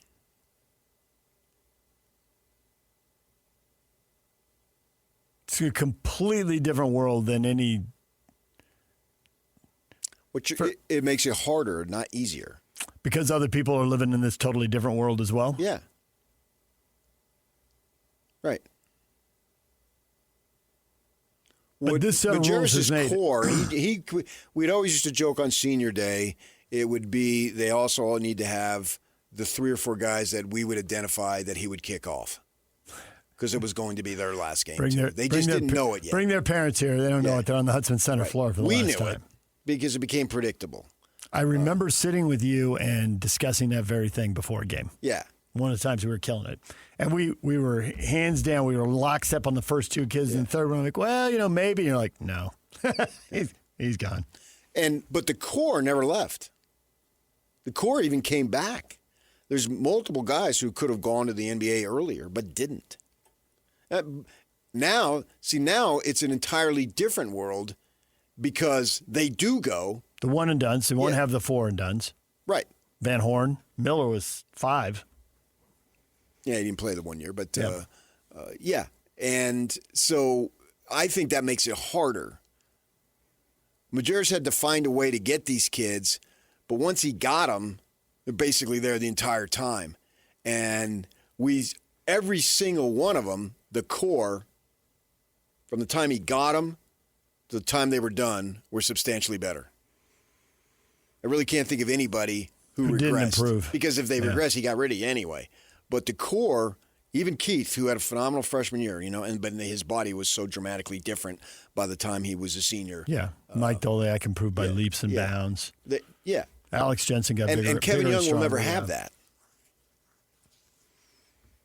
True. But he has the ability to go out and get kids every year and pick guys off other people's rosters. And he's got the money to work with. So does everybody else. Well, everybody doesn't have the money, but you're right, elite teams do. We're talking about the teams he's trying to compete with. By the time you get to the Sweet 16, everybody's got money. He's not competing with Idaho State. He's competing with the teams that have the cash and have the win at all cost mentality. Even inside the Big 12, don't you think there's probably only 3 or 4 teams at BYU's level financially? Oh, I think there's 2. Houston and Arizona? Oh, no way, Houston. It's Texas Tech. Kelvin Sampson says he's constantly whining about quote, it. "We're poor," unquote. Do you believe everything says about money when they keep winning? Well, I believe what he's saying relative to the Texas Tech others. and Arizona. Yeah. Right. Kansas, where do they fit in all that? Kansas basketball's got money. Yeah. Right. I mean, they've had money forever. Yeah. All the teams that have been good forever have had money forever. So that one way or another, they were getting it. I mean, Bill Self has had suspensions, hasn't he? Well, he was caught up in that wiretap. Yeah. So, and the way I looked at it, whoop-de-doo. You're trying to win. Now everybody's doing it, and it's no big deal. Right.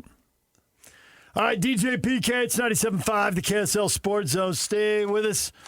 Utah Mammoth getting ready for a draft. Talk to Jay Stevens at 8:30. What are the Mammoth going to do Friday night? Drew Hill, Memphis Grizzlies beat writer, sports columnist for the Daily Memphian, joins us at 9 o'clock. Richie Saunders going to Memphis. How quickly can they rebuild? DJ and PK, it's 97.5, the KSL Sports Zone. The grill is shot. The chairs are held together by optimism. And what happened to the rug? Sounds like your outdoor setup is not ready for patio season. Fix it all with Wayfair. Shop Wayfair for grills, rugs, furniture, and more. With 20 million 5-star reviews, room of choice delivery, and expert setup on qualifying orders, it's never been easier to do more for less. Get 10% off your first eligible purchase. Hurry to wayfair.com or download the app now. Wayfair, every style, every home. We all have routines. I'm Jabron, and with diabetes, mine was finger sticks. Sometimes I skip them because they hurt. The Freestyle Libre 3C GM changed that. It gives me glucose insights without finger sticks. Learn more at freestylelibre.us. Finger sticks are required if your glucose alarms or readings do not match symptoms, or when you see check blood glucose symbol for the first 12 hours. The views expressed should not be used for medical diagnosis or treatment as a substitute for professional medical advice. Individual circumstances may vary. For prescription only. Safety info found at freestylelibre.us. I pitched this to one of my scouts. He's an Eastern Conference scout. I said, Darryn Peterson is giving me Andrew Wiggins vibes, which is 26 points. And you remember maybe one of the dunks is that he doesn't make anybody better. And he texted back, he goes, great comp, excellent talents, average competitors. And the NBA is about competition. That's Colin Cowherd. You referenced that earlier in the show, PK. Doubters. The Jazz first-round pick, the second pick in the draft, Darryn Peterson, doubted. The NBA is about competitors, and your boy, you listened to him religiously, quoted him often. I learned a lot about him through you. Is now doubting Darryn Peterson's competitive nature? Somebody get that quote to Darryn. Give him fuel. Put a bigger chip on his shoulder. And I'll take it out on everybody, not just that guy in particular. I'm going to take it out on that scout. I'm going to take it out on Hurd. That radio host. I'm going to take it out on that guy who went number 1. Taking it out on everybody. Man. Now, this is the first I'm hearing. He's going to score 26, but you only remember one bucket? One bucket. Stat guy, not a competitor. Okay. Put it on the list. Put it on the chalkboard. Now, Andrew Wiggins was the number 1 pick back in 2014. He's still only 31 years old. That's amazing. But you don't ever hear of him. You really don't. And he was the number 1 pick. Because the NBA isn't about the stats, as you have pointed out many times. You make your name in the postseason. You pick teams up, you put them on the shoulder, you make clutch shots, clutch free throws, big plays, and you win in advance. That's how you make your name. So he was with Minnesota for a good 5 years. And even as a rookie, now their team wasn't very good, right? So what are you going to do there? That's what I talked to him about on Tuesday night. I said, you're going to be the rare, extremely high pick who goes into a winning situation. That doesn't happen very often. Usually you're bludgeoned. Usually you're AJ Dybantsa to Washington, and the Wizards are terrible. Or you're going to Memphis like Cam Boozer, and you're totally rebuilding. Yeah, and the Jazz are not. They have been terrible, but it looks like they're going to – Will Hardy is going to automatically, And I don't know he's going to do anything different, but automatically he's going to be a strong contender for Coach of the Year because they're going to have 15, 20 more wins if everything goes as expected. I don't need everybody to play their best to go that way. I just need them to do what they can do, and they should be that much better. But you'll look at it. He had some pretty good stats in Memphis. He did have that. As I said, 17 points was the lowest, and then the next year he goes to 20.7, and then in 2 Minnesota. years later, 23.6, and GPs 82, 81, 82, 82. He was an Iron Man out of the gate. He missed one game his first 4 years. Yeah. One All-Star appearance, and that was when he was with the Warriors, and that'd be their last title season. And even with Golden State, he was putting up decent numbers. Started to fade, but he's with Miami last year. Not bad. I mean, if we're going to go to the holy grail shooting percentage, my gosh, he shot 41% from three. Holy freak. Stay in the league a long time doing that. Yeah. So from that perspective, get him in an All-Star game, he shoots 500 from three. That's what the numbers say. Mm-hmm. You two are numbers here. We're going to have a segment on numbers tomorrow. On the All-Star game numbers. Numbers are numbers. You don't get to pick and choose. Yes, you do. I'm going to choose them all. No. We're not choosing All-Star game numbers. Yes, I is. So I'm surprised to hear that someone, what was it, a scout? Texting with a scout who said that's a good comp. That he doesn't have competitive nature. Play that again, Yak. I need to internalize that into my heart. I pitched this to one of my scouts. He's an Eastern Conference scout. I said, Darryn Peterson is giving me Andrew Wiggins vibes, which is 26 points. And you remember maybe one of the dunks is that he doesn't make anybody better. And he texted back, he goes, great comp, excellent talents, average competitors. And the NBA is about competition. Oh, ain't it, though? Ain't it, though? What is it? If you're not willing to hustle, you're not going to survive. Unless you got some family connections. I mean, you can say that across the board. Everybody knows who works hard and who skates. True story. Yeah. Right. I mean, one time we set up a plan. I was going to go down and cover BYU's practice scrimmage for the TV station. You were going to do something else, blah, blah, blah, blah, blah. Mm-hmm. I get down to BYU. It starts at 9 o'clock. At 9:10, I get a phone call from you. And you hear me. I'm sitting in the stands. I can hear the noise behind you. And immediately say, oh, you're sitting in the stands. That's what I think. You didn't even say hello. Because the I other got guy. Call, where's PK? Yeah. He's supposed to be the photographer wants someone to hold the mic and ask the questions. And he's panicked. He's not here because he's looking up and down the scenes. You're like, why would I stand up? My back's going to end up hurting. Yeah, and you can see better 10 rows up. Get up high, get a little better view, sit there for 80 whatever plays. And you were almost embarrassed to call me because I said I was going to be there. Yeah. I'm going to freaking be there. Right. And one night you were doing a Sunday night show and you called in and said, Super Bowl Sunday. I don't really feel like doing it tonight. And he's like, what? Because he doesn't feel like doing it. 1001, 1002. He's probably at a red light on 600 South and he's bored. He's shanking your chain. He'll be in there 5 minutes. 5 minutes later, I walk in. Hi. Why would he call and say that? It was years into it. You're showing up all these other times. Not going to show up on Super Bowl Sunday?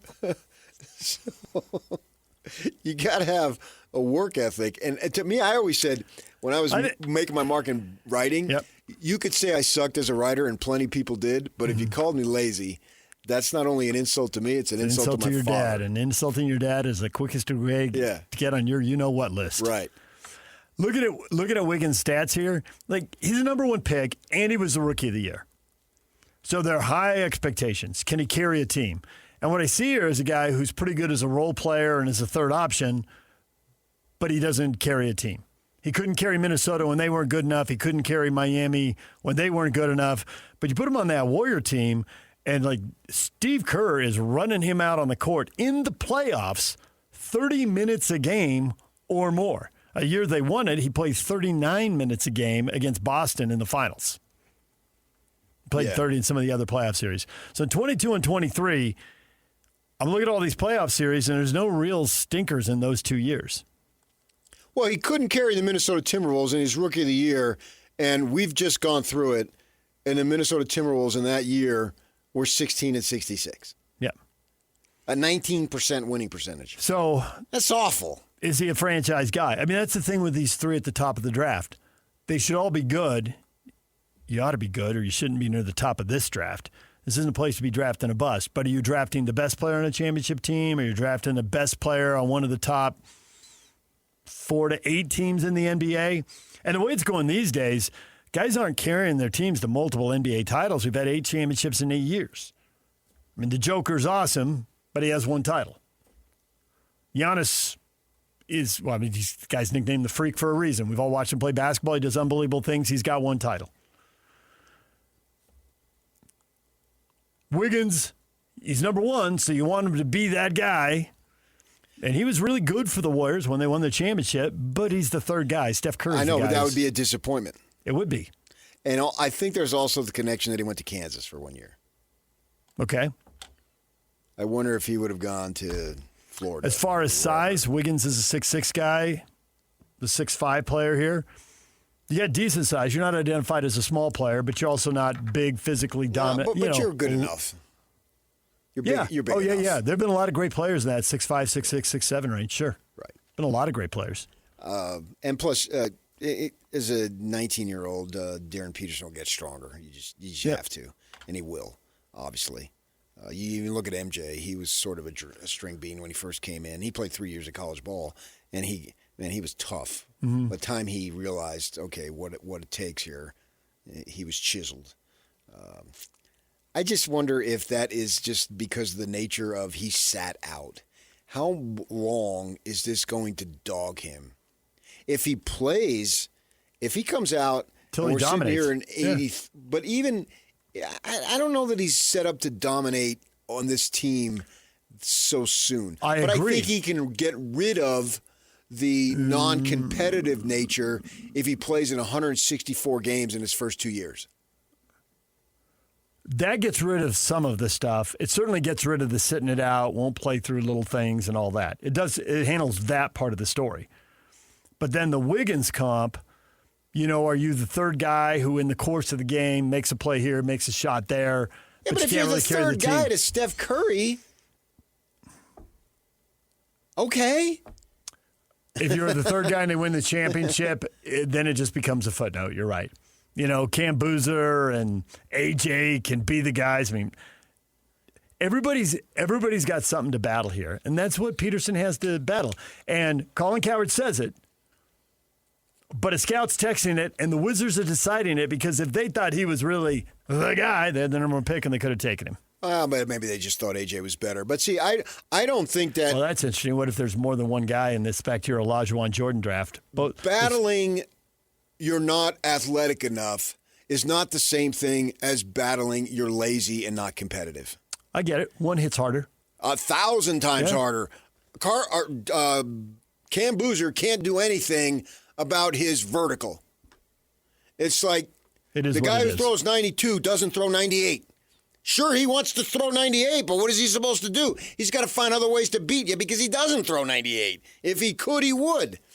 If Cam could be a high flyer, athletic freak, a la the Greek freak and Dybantsa, he would.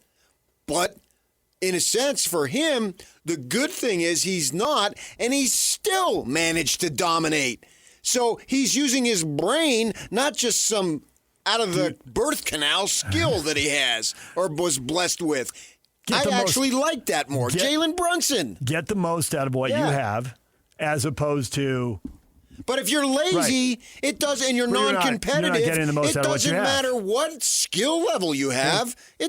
You're underachieving. Nobody wants to, I'm a chronic underachiever. Nobody wants to be told you're an underachiever.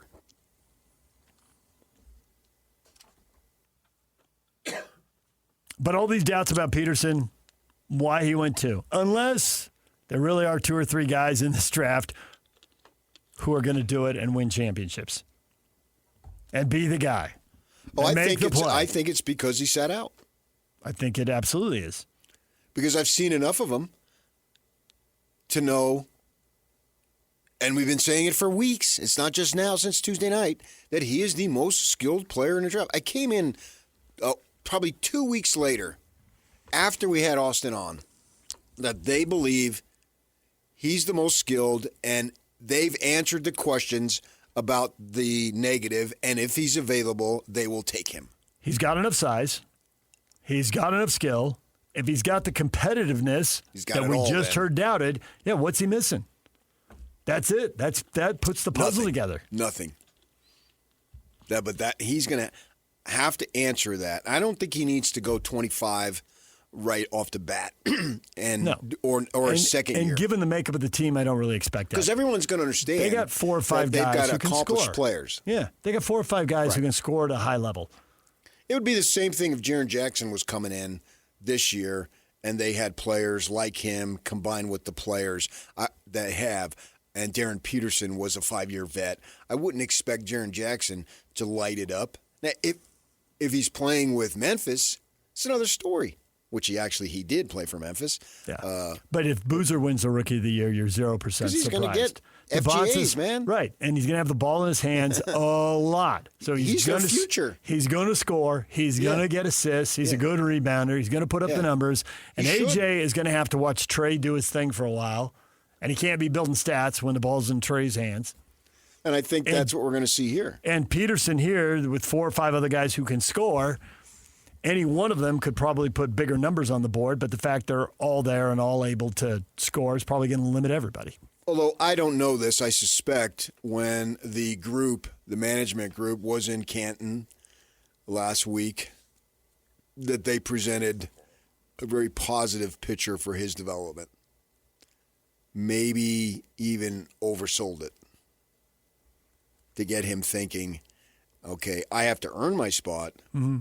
But I'm not going to have to play 4th or 5th fiddle right off the bat. Yeah, I can see that. I could totally see that. And I think the other thing is they showed this vision of, by the time you're out of your rookie contract, like this guy, Markkanen's 29, and we're going to be up against it with the cap. And you're going to be the guy here.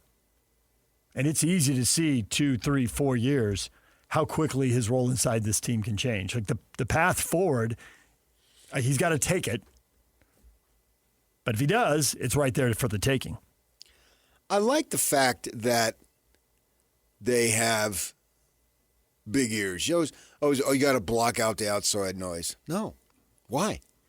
Why do you have to block it out? What page does it say that in player handbook? No.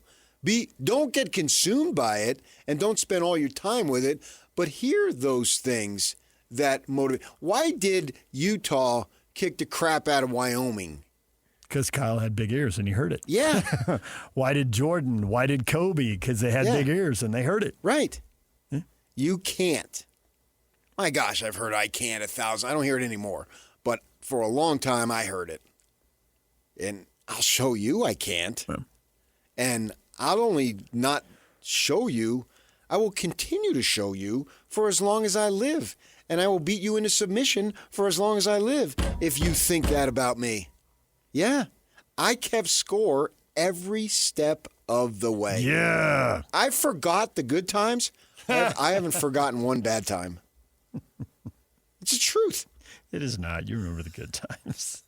But I don't dwell on them. That's true. I dwell on the negative. Now, back to that time DJ didn't go to draft night and everybody was all upset. I thought it was funny. It was ridiculous. Yeah, I got a producer 2 nights ago telling the guys that I'm windy. Yeah, I'm windy because I've done this for 25 years and people apparently want to hear what I have to say, son. Always go with the son. You love the son. It's one of your go-tos. Nobody uses son more derogatorily than you. You cross me, I don't forget it. And I think that's what they need to have, too. You doubt me, I don't forget it. And that's what... Well, that sounds like what we heard from Peterson in that bite. And I'm thinking it's good. The play 82 and all that. Yeah. Good. People here will eat it up. Stockton Malone are still revered for multiple reasons, but near the top of the list is they played 82. And so did Thurl, and so did Eaton, Yep. and those guys are revered, and they should be. Yeah, and Jerry Sloan pitching that. And a bunch Jerry of guys Sloan wanted to coached do it. 82. Yeah. Well, 81 and a half. He was always good to get kicked out at some point. Boom, Yeah, and you're gone. But yeah, AC Green played 30 seconds and got his. He did. He got credit for it. Walking under the jetway at the airport, so you didn't have to face the media. That in those days could go all the way out to the gate. There was no security to go through. Yeah, so he played. Yeah. So he coached. He may have gotten tossed a few, but he still was there. And fans. I think in every town, but this is the town we're in, and they absolutely demand it because most of them show up to work every day. It'll be interesting to see because it's so embedded. It can't go away right away. It's so embedded. No. But in a lot of these towns, and we've been there for work or we've lived in them and gone to games, they've got 3, 4, in the case of L.A., 6, 8 teams, right? And New York, 9, I guess, when you add in the 3 hockey teams. And so you have to be hot for people to really follow you. And there's a hardcore for every team, but there's people who bounce and follow the hot team. Here, like in Phoenix when you were a kid, there was one team for so long, so deeply embedded in the sports culture. Yeah. Now we have hockey, and we think we're getting baseball here in a few years. We'll see how it plays out in 4 or 5 years. And it'll take time. It'll take a generation. You and I will be dead. Why do you got to say that? Well, you got to figure by 2050 and 60 as you get 1 or 2 generations in, because isn't that what Arizona's in? When did the Diamondbacks start? Like 99, something like that? They started the Final Four. 98. Okay, 98. Because I flew through Phoenix on the way back from San Antonio on opening night. So you can count a generation as 20, 25, 30 years, whatever you want. But they're into the second generation of baseball fandom with the Diamondbacks. And the Cardinals moved there in the mid-'80s. So you could argue they're certainly in their second. They could be in their third generation of fandom. And so it evolves over time. And it'll evolve here. But it's not going to evolve during Peterson's career. We're going to look at 82. We're going to see it. We're going to talk about it. There'll be plenty of fans sitting at arenas, sitting in front of their TVs, listening to our shows, however they're distributed, radio, YouTube, whatever. Who remember Stockton Malone going 82? And Thurl. They had Jeff Hornacek. And Brian Russell. And Joe Ingles. Yes. I never once questioned Donovan Mitchell's competitive nature. Never once. Right. So, and Peterson already knows it. He said it. It was one of the first things out of his mouth. Right. DJ and PK, it's 97.5, the KSL Sports Zone. So someone get him that Colin Cowherd bite. Stay with us. Coming up next, the NHL Draft Friday and Saturday. Jay Stevens, NHL insider for KSL Sports and host of the Utah Puck Report. What does he think the Mammoth are going to do? What should they do? We'll get to that next. Stay with us. Hey there, it's Wayfair here, where delivery and setup are as easy as a few taps on your phone. You're relaxing in an old hammock, scrolling Wayfair's app, when you spot it, a brand new patio set. Next thing you know, Wayfair delivers it right to your patio and sets it up. Oh, you need a new grill too? All right, Wayfair's got you covered. With Wayfair's Room of Choice delivery and fast expert setup on qualifying orders, life gets a little easier. Visit wayfair.com or the Wayfair app. Wayfair, every style, every home. DJ and PK, it's 97.5, the KSL Sports Zone. We're joined by Jay Stevens, NHL insider for KSL Sports and host of the Utah Puck Report. Jay, good morning. Good morning, gentlemen. How are you? Good. We're looking for a little clarity here on the NHL draft, but the Mammoth are drafting 19, so maybe you're looking for clarity too, and you won't get it until pick 19. I'm curious what the hit rate is on pick 19. What should the level of expectation be? You know what? There have been some really big picks come at 19. I was researching that a little bit just the other day, and I was surprised to see at some of the guys that were captains of NHL teams that were picked at 19. And then there's also a bunch of guys that you find in the second round that bloom. That's the one thing about drafting at 18 years old, right? You're not 100% sure how these kids are going to be. So looking at what the Mammoth were actually in need of and you know, really everything they need to be better is already in the pipeline. So, you know, I did a lot of research over the last 10 days trying to figure out exactly what they need, just like I'm sure you guys have been doing as well and getting ready for the NBA or for the NBA draft that went really well. But yeah, I think Utah's got some spots they can fill. They got a couple of guys that might still be there. And then what I honestly think they're going to do is pull another goalie.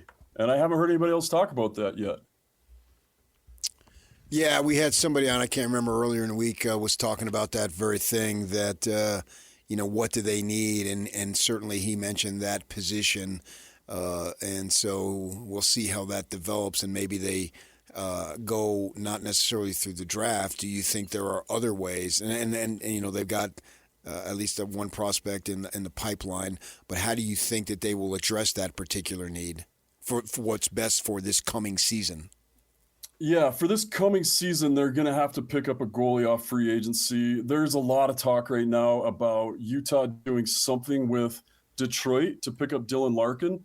And Detroit also has an up-and-coming goalie that's ready for the NHL in Sebastian Koso. And that could be something that really happens. And I didn't believe it when it first started. But if you look, if Utah really put together a good package, including this 19th pick, including next year's first-round pick, because honestly, I don't think Utah needs it at this point. They have so many prospects.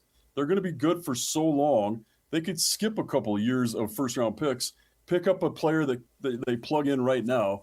So if you put together a decent package, I know they haven't re-signed Barrett Hayton yet. There's a couple other pieces, even a Tanev that a team like Detroit would be interested in. And then package something else and put that together, you could end up with a up-and-coming AHL goalie that's ready for the NHL in Koso, and then you could also pick up Dylan Larkin if the package is good enough. And then that puts Utah in an unbelievable position for this upcoming season. If that's not what they do, there are some really good some free agent goalies that are on the market. I mean, there's some really big names, including Bobrovsky, Frederik Andersen, who both have won Stanley Cups in the last 2 years, and they're both free agents. Bobrovsky's going to want a lot of money, even though he's old. He's been in the league, 15, 16 years already. So you could see some of that happening, and those are all realistic. But really what the other real possibility is, there's some of those AHL goalies that will no longer be under waiver protection. So right now, if you pull a guy up and then you have to send him back down for something, another team could just claim him off waivers. And that's what happened with Bussy, who went on to win the Stanley Cup this year. So I found 3 goalies that are NHL ready that at some point in the first month of the season will get sent back down to their minor league team. And that's a chance that Utah could take and pull that up too, and just start with one of our AHL goalies. And we do have 2 experienced AHL goalies in the Utah franchise too, with Stauber and Matt Villalta, who everybody just loves both those goalies, their personality, their work ethic. So there are pieces there. So honestly, I would like to see Utah trade this pick.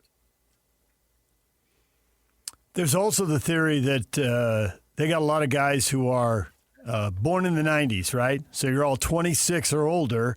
And if you're drafting a teenager now, an 18, 19-year-old, you're drafting for at least like 3 years out.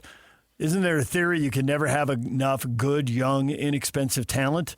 So just find a really good player. Who cares? Center, winger, defenseman, goaltender. You can't have enough good talent. If there's someone that the scouts really believe in and that the front office really believes in, just go get them. And it may not look like it fits now because they got a lot of talent in the pipeline. But if the player's really good, you need 3 or 4 lines. You need 3 pairs of defensemen. There'll be a spot for them when the time comes. Yeah, and that's the thing. I mean, there's a lot of injuries in hockey too. So you do use minor league guys a lot. You get a lot of chances to see what you've drafted and how they're turning out.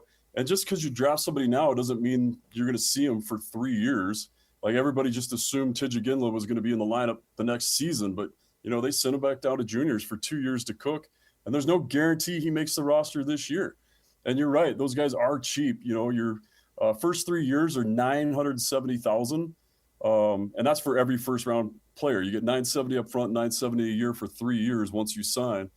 So that does make sense. There is a goaltender that they've seen play a lot because he was playing with the Ginla in Kelowna, a kid named Harrison Bodinger. He's going to end up playing at Denver University, who, in the hockey world, we called it 10 for University because they had 10 national championships up until this year when they won their 11th. So I don't know what kind of a cute rhyme you're going to come up with, but this kid's going to be playing at Denver University for the next couple of years. He's already shown a real upward mobility as far as the last 2 years. He just keeps getting better and better. He had a great year in the WHL this year.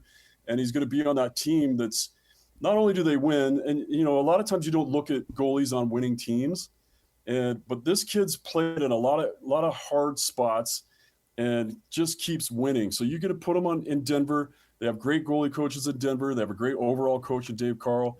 So that could be the guy you go get. He's Colorado born. He's an American, from Arvada. Like he's a local boy, basically, as far as hockey goes for Utah. Colorado and Utah have been basically sisters for hockey for a long time. So that's kind of who I think they're going to pick, just because of they've seen him a lot, because they watch again a lot. He has a lot of upward talent. And as far as the depth pool of prospects, they're a little light on goaltenders. Oh, and I think I got it, Jay. Denver, since they are at 10 and you want to go something catchy for 11, they're known as the Mile High, so they play at elevation. So when you play Denver, you play at 11 ovation. I like it. Let's trademark it. I'll get T-shirts made. T-shirts and ball caps coming. We got merch. That's the best that I could do on such short notice. That's way better than I could have done. You mentioned about trade, and that's what trade out of the pick, and we've seen teams do that. I mean, the Knicks just did that on Tuesday. They traded out of their first-round pick because they didn't want to have to pay somebody, right? And so they got compensation, second-rounders, blah, blah, blah. How about also the opportunity you mentioned, putting together a package, but maybe moving up rather than trading out? Yeah, they're just, besides the top 3 guys in the draft this year, there really isn't a reason to try to move up. And even the top 3 is now debated on who's going to be the best, because they had Gavin McKenna, who for the last 2 years is supposed to be the up-and-coming and a generational talent. He's the first one that's part of that experiment where he played major juniors and then played NCAA. And that's supposed to be the new finding tool to make this kid razor sharp.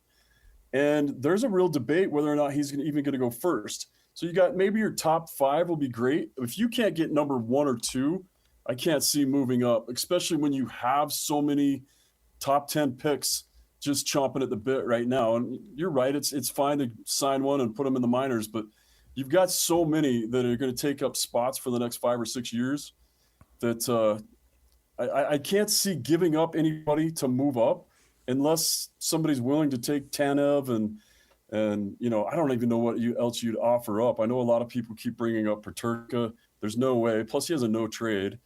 So I just can't see that making sense for Utah right now. But man, Bill Armstrong, he's told us what he's going to do, and he's stuck to this long-term plan. But then he always has this little surprise, like bringing in Peterka, which was a great move last year, and getting Nate Schmidt, which surprised everybody and turned out to be a great move. So I wouldn't put anything past him. I just don't see that making sense for the team at this point.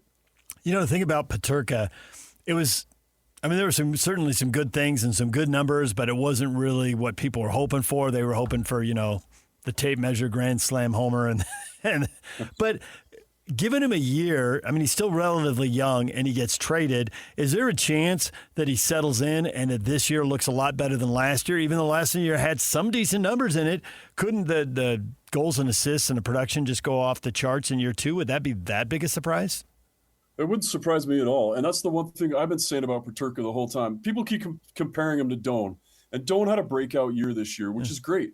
He's in a different system. They're the same age. That's the other thing people keep forgetting. We traded age for age. They're the same age. Peterka is an offensive player. He had 0 defensive parts to his game. And the Utah Mammoth really kind of cracked him down and said, hey, you're going to play both sides of the ice. You're going to learn to play defense and then play offense. And that's something that they didn't have him do in Buffalo, and he didn't have to do it in juniors. And it's something they completely changed his game. So, yeah, coming back to year 2, knowing the system better, they found a good place for him on the lines. I think you're going to see a lot more production out of him. And, I'd like to see him play more with Cooley. I thought he matched really well with Yamamoto, but they left him with Kerfoot and Carcone, and that seemed to really start finding that full game for him. I expect a little bit of a tweak on that line next year. Carcone's coming back. I don't know if they're going to re-sign Kerfoot. There's a lot of people fighting for those spots. But Peterka with Carcone, and it's something else there, another fast offensive player that can help defensively too and take a little bit of that pressure off him. You could see big numbers out of Peterka, and that's what Utah expected. They didn't expect him to come in and adapt right away.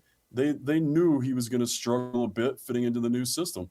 And so they're fine with it. And I think this year is going to be a really big year for him. I think that's a situation that they are facing in multiple situations because they have young talent, but it's tantalizing to want to just press on the gas a little bit and make a move that you think can help you in the immediacy, but the fear is giving up someone who can come up and then help you in the long term. And it's somewhat of a good problem to have because that means you have enticing prospects in the system that other people want. But for Armstrong and his people, it's something that he's going to have to contemplate annually for the next few years and decide. Now, if the big club wins, then you can wait. But if it gets there and just comes up a little short, you see what I'm saying? It's going to be a tantalizing possibility for management for what? How many years? The next 2 to 3? Yeah, definitely the next 2 to 3 years. I mean, you're seeing these kids that want a spot on the team. And most of these kids, if you look at where they are drafted, the people that were drafted around them have already got NHL games. And normally you'd think, well, if they were with Arizona, they'd already be in the league because Arizona was a terrible team and they always got rid of their most expensive talent. But now that they're Utah, they're more established. You do have all that stuff. The best way I heard it described was you have all the pots, or you have all these parts to make your stew, and you've got your crock pot over here. Now you got to put all the parts in there, and then you got to let the crock pot do its thing. Quit opening it, quit trying to add other things, let everything season, let everything cook, and you're going to have an amazing stew, but it's not going to be this year. The Utah Mammoth are not going to win the Stanley Cup this upcoming season. It's 2 to 3, 4 years down the road, and you're going to have a lot of different names than you're used to right now. Keller will still be there. Cooley and Gunther will still be there. Krause will probably still be there. You anticipate Peterka being there. But then you're going to have a Ginla, Denoye. I think Gabe Smith makes the team. Cole Baudouin. I mean, these are kids that are just chomping at the bit and ready to play. And then there are a lot of other teams they'd already be in the NHL. So let the crock pot do its thing, and you're going to have an amazing team. And they've done it. Like, I've never seen, I guess maybe it was St. Louis, but I've never seen a GM be as patient and as calculating as what Utah has right now. And it's pretty cool to watch. It's boring as a journalist, right? It's boring to be like, I'm waiting for some major big trade because they have the money and they have the potential and they have assets. But, man, they're just letting that stew cook, and it's going to be fun when it's ready. Yeah. Okay. Number one, I'm getting really hungry. I use that crock pot thing example. I was making fun of my wife. She's gotten a lot better in golf, and I was telling another lady, oh, yeah, and I know, but her cooking has really suffered. And she looks at me and she says, that's what a crock pot is for. If you're looking, you're not cooking. That's the old crock pot analogy. Quit looking at it. I need your wife to give me some golf lessons. Hey, if she actually is very good. Yeah, club champion. Shh, keep it quiet. 2 times. I do think though that Bill's giving you the Sergachev deal and he's giving you the Peterka deal. So I think there's a part of him that's saying like, "Hey, Jay, how much you want out of me, huh? Come on." Yeah, if there's something there, he'll take it for sure, right? Yeah. But it's a cool, calculated move. It's not, and he says he'll come up with something and he'll call a couple other GMs and throw something at the wall and be like, hey, what about this? This works for us. This should work for you. Everybody's happy. Everybody's a little bit sad. And, that's how we got Peterka. That's how Utah got Sergachev. Nobody thought Sergachev would be traded. He was a day away from his no trade kicking in. They'd won 2 cups. Nobody thought that was going to happen. So, I mean, that was a pretty bold move. All right, Jay, we'll leave it right there. We appreciate the time. Thanks for joining us. Thanks, guys. All right, I got to go get something to eat now. What's in the crock pot? Jay Stevens, NHL insider for KSL Sports, host of the Utah Puck Report. Find it at KSLSports.com. Find it on YouTube as well. Drew Hill, Memphis Grizzlies beat writer, sports columnist for the Daily Memphian, joins us at 9 o'clock. Richie Saunders, second-round pick, headed to Memphis. We'll talk with Drew about that coming up. Stay with us right here on The Zone.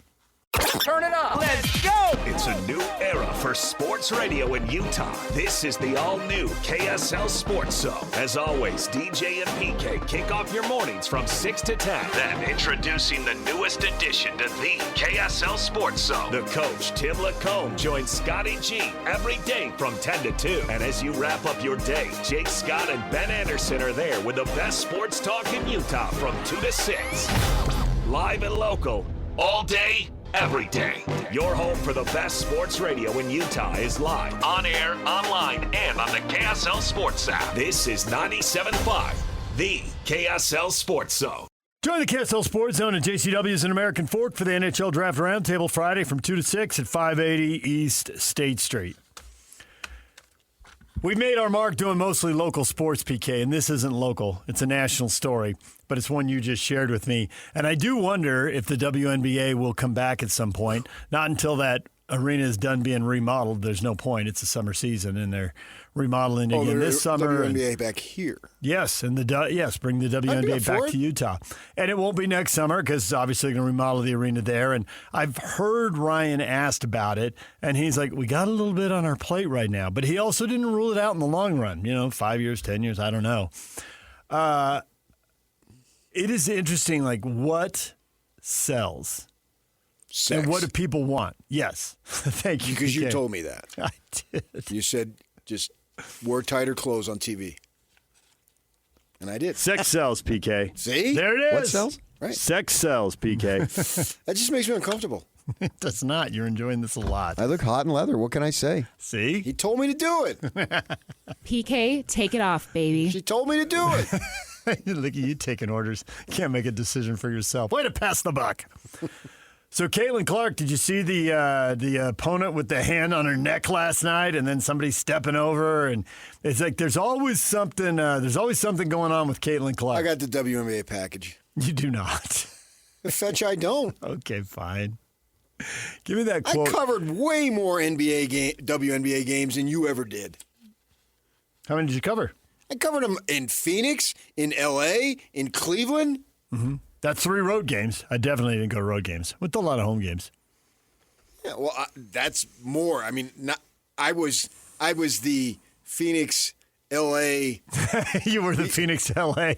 Yeah. You ran the Phoenix and L.A. bureaus for the Salt Lake Tribune. I mean, we had a lady who covered them, but she also did stuff in the school year and summer is supposed to be a little downtime. Right. So she was the primary person, but I subbed many, many times. Yep.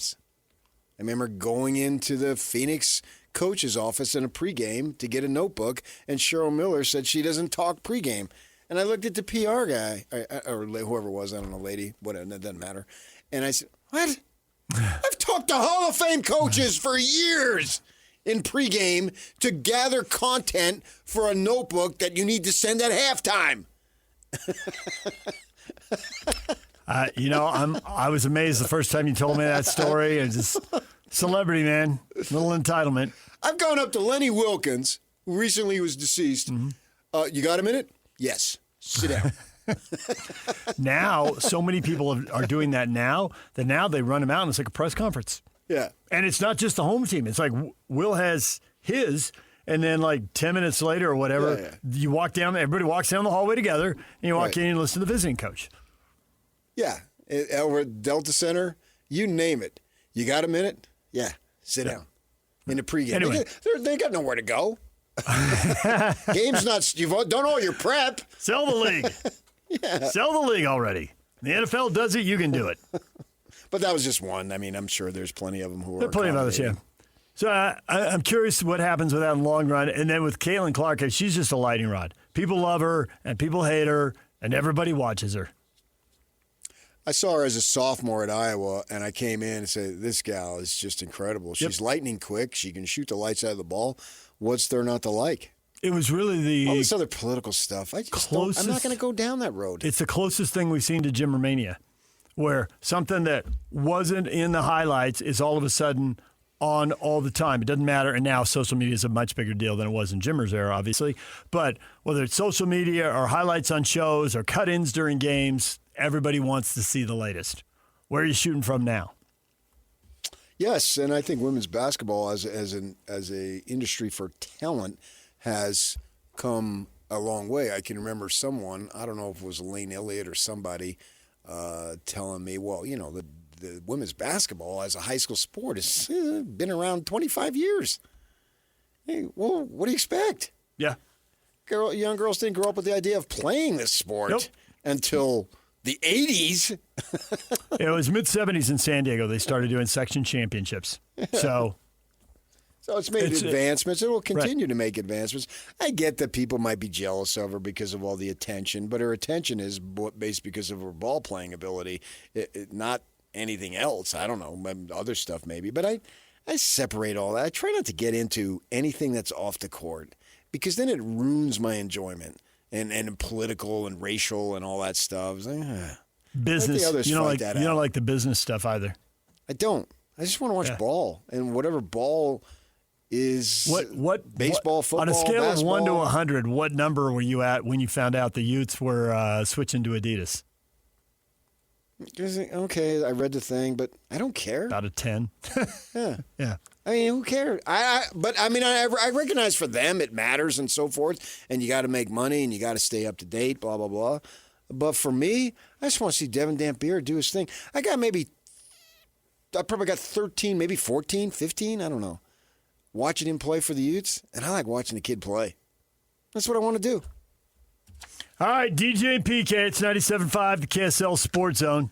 Kaylin Clark needs to be more like who? Mike? No. Who? Oh, it was Wilson. Oh, yeah, that was the thought. She's be more like Wilson, except more than 2 million people are watching Kaylin Clark games, and less than 1 million people are watching Angel Wilson games. And Wilson's really good. It's fine. Yeah. Individual awards, team titles, Vegas. Blah, blah. Yesterday, championships. Becky Hammond said she's not going to apologize. She's the coach of Vegas for her Jalen Brunson. Nor should she. I know. Why? I didn't understand why that was even a thing. She said something 3 years ago. Brunson proved her wrong. So what? She's paid to have an opinion. She said it. And she made the point, okay, that's now 3 guys who've done it in like 50, 60 years. So once a generation, there's an outlier. But she said him. The rule is still, right, well, she specifically asked about him. And she was wrong. So what? And is he one of the outliers, or in the new era with the spread court and all these threes, is that going to help 6'2" guys because now height doesn't matter as much? I suppose before when everybody had to go to the hoop. I think the bigger lesson there is to get away from simply measurements and stuff that, agility tests and all that. Try to find the grinder worker, no matter how tall or how small he or she is. I think that's the bigger point to me.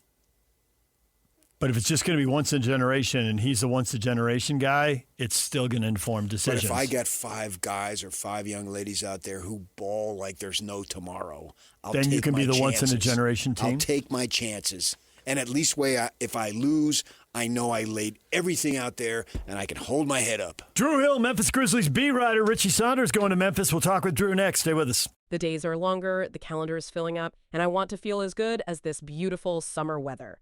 That's why I've been loving Groons. It's 1 daily pack of gummies that covers my greens, vitamins, minerals, and even has 6 grams of prebiotic fiber, so I don't need to juggle a complicated wellness routine on top of everything else. They taste amazing, they're easy to toss in my bag on the go, plus they're vegan, gluten-free, and HSA and FSA, eligible for reimbursement. Save up to 52% off with code PODCAST at Groons.co. That's code PODCAST at GRUNS.co. DJ and PK, it's 97.5, the KSL Sports Zone. We're joined by Drew Hill, Memphis Grizzlies beat writer, sports columnist for the Daily Memphian. Drew, good morning. Good morning. How are you? Good. The Grizzlies, how quick are they going to turn this thing over? It looks like the Jazz had to tank for 4 years. I'm not sure the Grizzlies are going to move that slowly.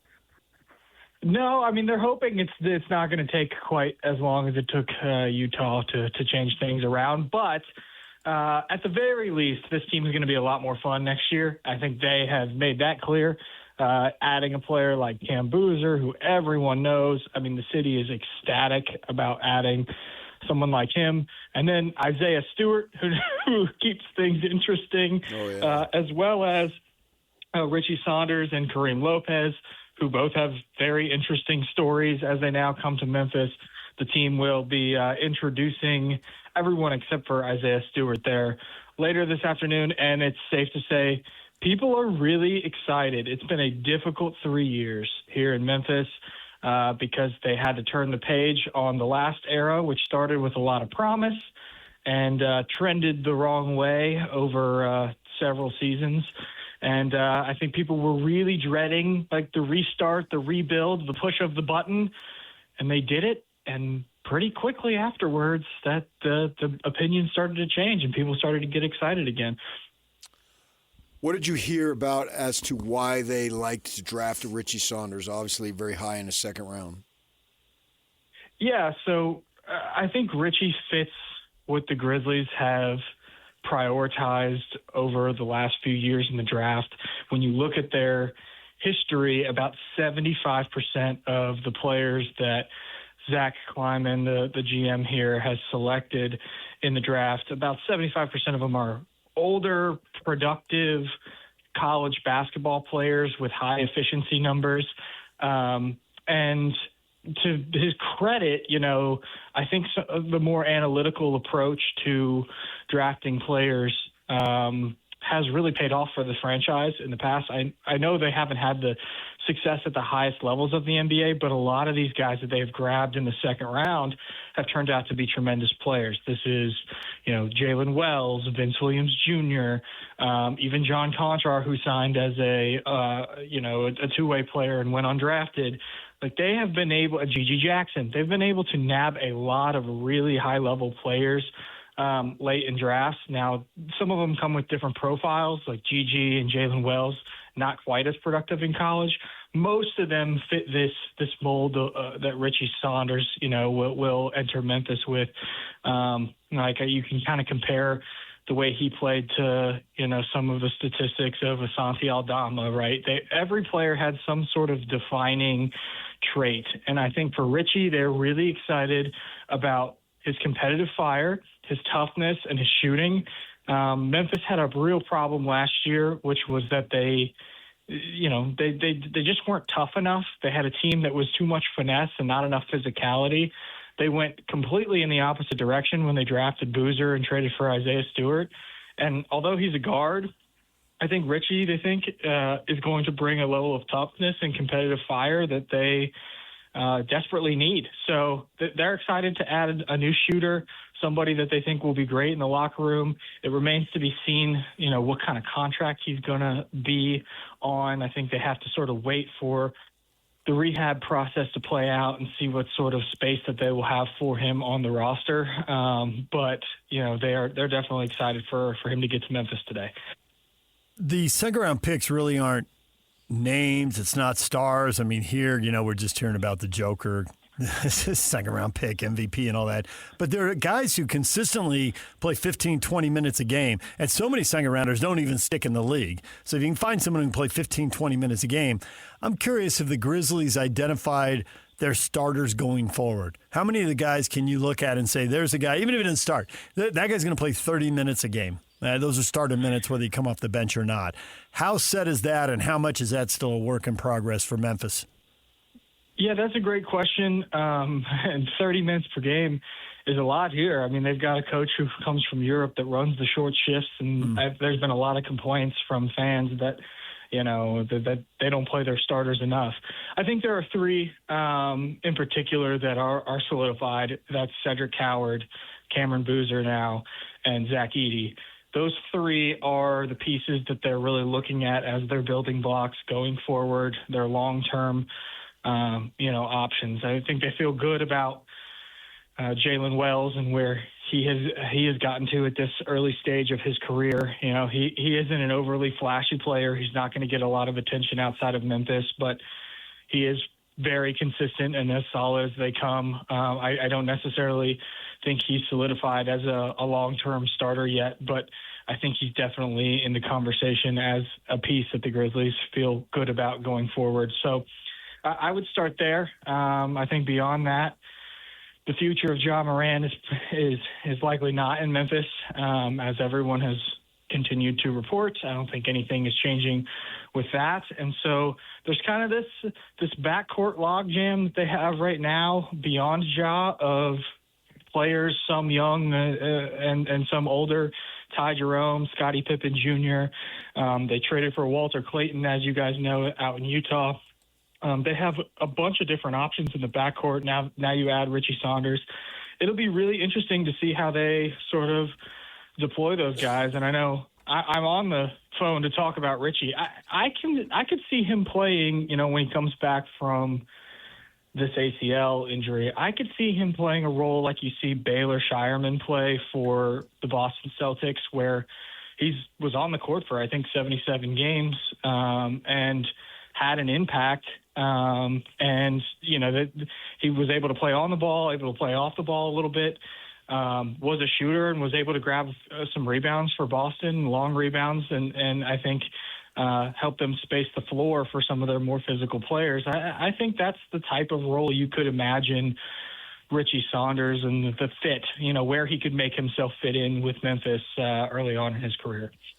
It's funny, the connections now, right? The big trade, we got Jaren Jackson here in town, and the Memphis Grizzlies get Taylor Hendricks. You already mentioned Clayton, Richie Saunders.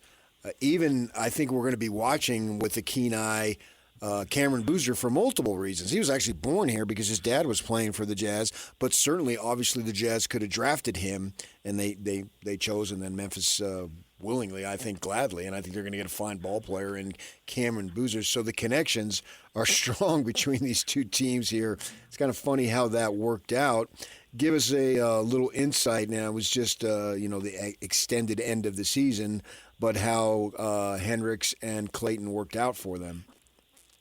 Yeah, I think Walter Clayton struggled for Memphis after the trade and didn't necessarily find his rhythm at any point in the season. Now, it was difficult because we all watched the Utah and Memphis matchup late in the season. We all know what these teams were trying to accomplish, trying to maximize some of these draft odds towards the end of the year. So players were in and out of the lineup. The injury list was like a grocery list. It was so long. And it didn't really allow any of those guys to really find true form over the course of, the last few months. And so with Clayton, I think given the logjam that exists already that I mentioned at the guard position, the fact that they have a lot of undersized guards, I'm not sure what his future will look like with Memphis. I think that he's a player that has a lot to prove still. Hendricks played a little bit better. He gave the Grizzlies some good minutes and rebounded the ball well towards the end of the season. He had a couple games where he popped up and was a standout on the stat sheet. But I'm not sure either player is like someone that the Grizzlies are attaching their future to at this stage. I think that the trade with Jackson, those guys were more about salary match, and it was more about the assets that the Grizzlies brought in that was most important to the team. So, long story short, I'm not sure either of those guys have a long-term future in Memphis, but they'll have an opportunity again this offseason to sort of show what they can do.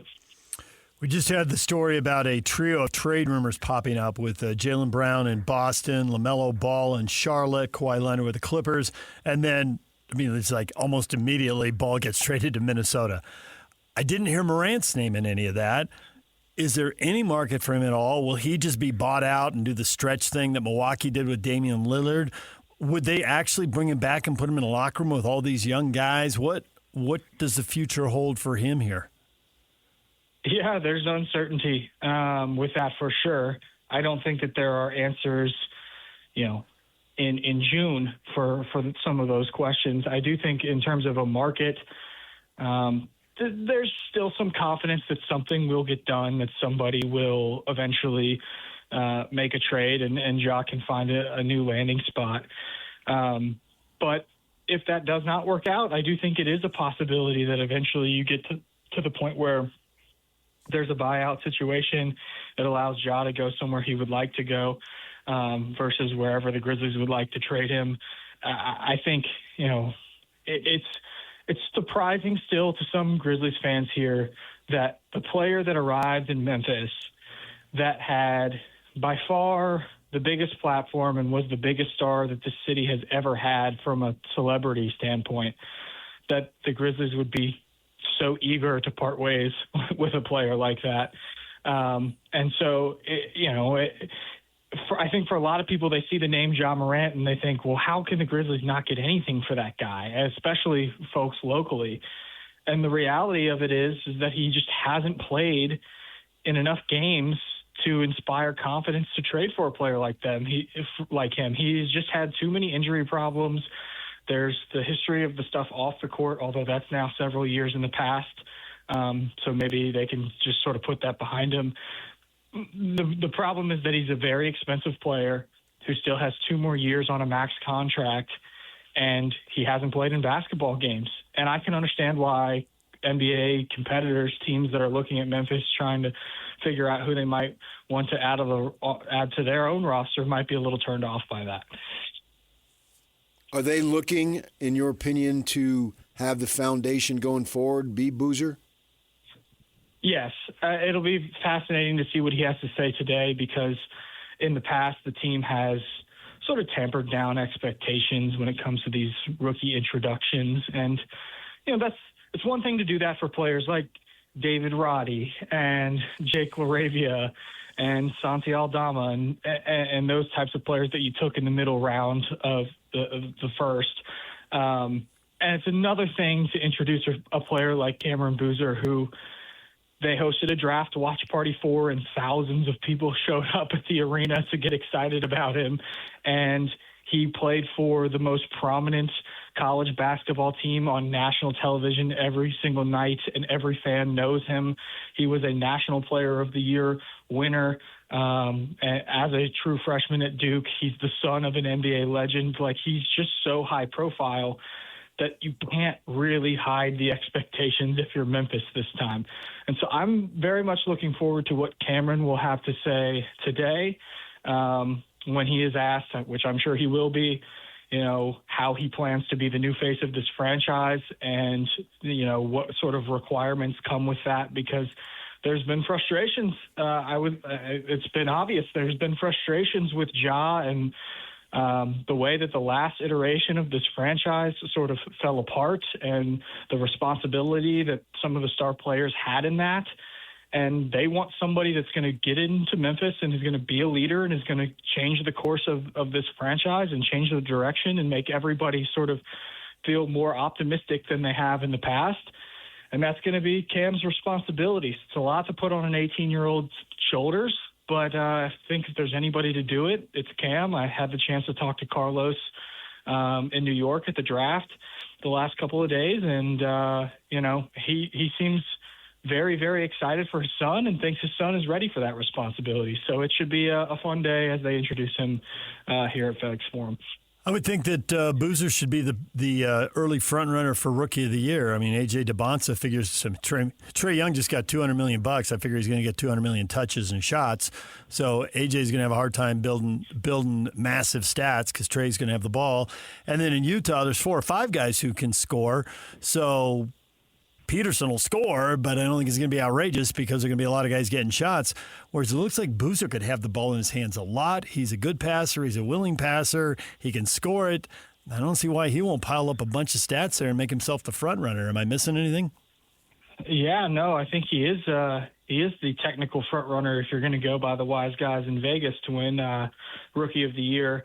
And I think that's right, because if Ja Morant isn't on the Grizzlies roster, which people don't expect him to be, the Grizzlies drafted Boozer in part because they want him to be their offensive hub, right? One of the best traits that he brought as a prospect was his passing and his ability to read the game and connect teammates and sort of make an offense work. And I think from a statistical perspective, he's going to get the rebounds. He's going to score the points. He may not be the most flashy of those top 3 players that went off the board, but he's certainly in the best position to, sort of rack up the statistics. I think he probably is the rightful favorite to win Rookie of the Year, not necessarily because of talent level, but just because of what surrounds him on his team. He's probably going to be asked to do the most, the quickest when it comes to this rookie class. Well, we appreciate a few minutes. As PK says, there are a lot of ties here. We'll be keeping an eye on the Grizzlies. Drew, thanks for joining us. We appreciate it. Yeah, thanks, guys. See ya. Drew Hill, Memphis Grizzlies beat writer and sports columnist for the Daily Memphian. And it does seem like a good position for Saunders because they got 3 starters, but 2 of them are at the 4 and the 5, and that's not where Saunders is looking to play. No. So it seems like a lot of guys fighting for spots. And your question earlier this morning was when? An ACL during the conference season, so Thanksgiving, Christmas, New Year's, somewhere in there probably if everything goes according to form. He misses camp and all that kind of stuff, so he's behind and all that. But it's the dog days, and rookies hit the wall, and they got young guys, and we'll see. There ought to be a spot for him. He'll be 25 years old in September, which is for a rookie, man. That's outrageous. And so all these odds were against him. And now he has this opportunity to overcome them all. It's a sweet story. And the thing about it, it's done through work. It's done through his work ethic. The video of him at the church when he's 8 years old, 9 years old, practicing how to dribble and shoot and so forth. And his motor is incredible. I love his motor. He never stops. He's just constantly moving, and he'll be a great teammate. And he has an opportunity to have a 10-year career, which is always my mark for an NBA player and really for any at the pro level. If you can play 10 years, no matter what you did, if you lasted 10 years, yes. And I think he has that opportunity. Now he'd be 35, so he'd be a little on the older side, but maybe I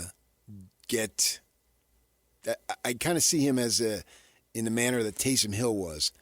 He was Taysom at the NFL player level, was never really a star, but he helped the team in 100 different ways, which is why he became unique. Same thing with Saunders. He can help the team in several different ways, and that's going to be fun for him. 26, I think. So, yeah, there's... Yeah, right. And I've never understood... there's a part of me that gets it, but so many of these coaches and GMs are 2 to 3 to 5 years. So if you're 25 or 26, but they don't go into that job thinking I'm only here for 2 to 3. But they know they have to win in 2 to 3 to 5. So can the guy help you in 2 to 3 to 5 years? Then you can worry about year 7, 8, and 10. Yeah, but you want them to continue to get better because that's something that can keep your job. Well, look I got these 4 players here, and look how much they improved. And look at the progression. Yeah. I think that you got to have hope. You can keep your job if you have hope. That word in pro sports times 1,000. Yeah. You got these 30 and 32 team leagues. Only one team can win it all. The other 30, 31 have to sell hope. Oklahoma City and San Antonio didn't get it done, but there's a hope they could do it next year. And because the Knicks did it, now Houston's probably out there thinking, well, they did it. Why can't we? Now, we could come up with a bunch of reasons why Houston can't do it. And this team in this town has hope, and its fan base now is energized via the prospects. Whether it comes to pass, don't know. Winning it all? Well, statistically, no. But somebody's got to do it. It's the same thing with the U.S. team, what they've been doing right now. Why not us? You're a Mauricio guy. I just read a story in the last break. Why not? Oh, okay. They got hope. They're 2-0. Going to go to 3-0. And then go to 4-0. And then we'll see. Right? They got hope. That's what they should do. Yeah. They've won the first 2. They should win the next 2 on paper. Yeah. And then we'll see who they're playing. Right. They got hope. Well, probably that hope is going to be squashed at some point, but not now. Right? Make the quarters and then worry about the rest. Yeah. See who you get when you get there. I do think with Saunders, he can shoot it, so that'll spread the core. Yes, he can. The court for Edie and he hustles and for like Boozer. crazy. And I think he's a good enough passer. And if you tell him, you start driving, if that big guy's going to block your shot, throw the lob to Edie. He'll go get it. And he's got decent size. Right. So he can board a little bit. Yep. He can rebound a little. He can defend a little. Yeah, he's just got to get back from the knee. He is like the Taysom Hill in basketball. He's older, a tremendous athlete, and his motor is incredible. You know he'll be a good locker room dude. And there's a lot of people scrambling and fighting for minutes at 3 spots. And Taysom Hill has a big fancy home up on the hill in Deer Valley. They need at least... he scored. All right. They need at least 5 guys for those 3 spots. So, Richie, go be one of them, and then you can work from there and try to get more minutes and more playing time and more money and more years and all that stuff. Yeah. All right, when we come back, everything you missed in this show next. Stay with us. Hey there, it's Wayfair here, where delivery and setup are as easy as a few taps on your phone. You're relaxing in an old hammock, scrolling Wayfair's app, when you spot it, a brand new patio set. Next thing you know, Wayfair delivers it right to your patio and sets it up. Oh, you need a new grill too? All right, Wayfair's got you covered. With Wayfair's Room of Choice delivery and fast expert setup on qualifying orders, life gets a little easier. Visit wayfair.com or the Wayfair app. Wayfair, every style, every home. Did BYU get a good enough return on A.J. Dybantsa and the investment? You love baseball analogies. I think they hit a double. Oh, wait, they hit a grand slam with the bases loaded. Now, you got to have the team twice in one inning for Fernando Tatis Sr. Sweet. Not junior. You got to have the team success, though.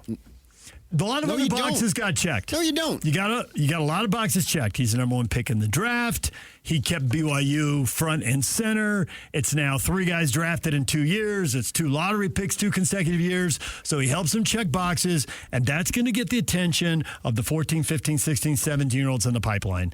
And establish a 10-year-olds brand. and 11-year-olds and 7-year-olds. That's a long way. Yeah, I know, but it could. Yeah, it building could. on itself. I'm more intrigued in the next couple of years, but you're right, it could.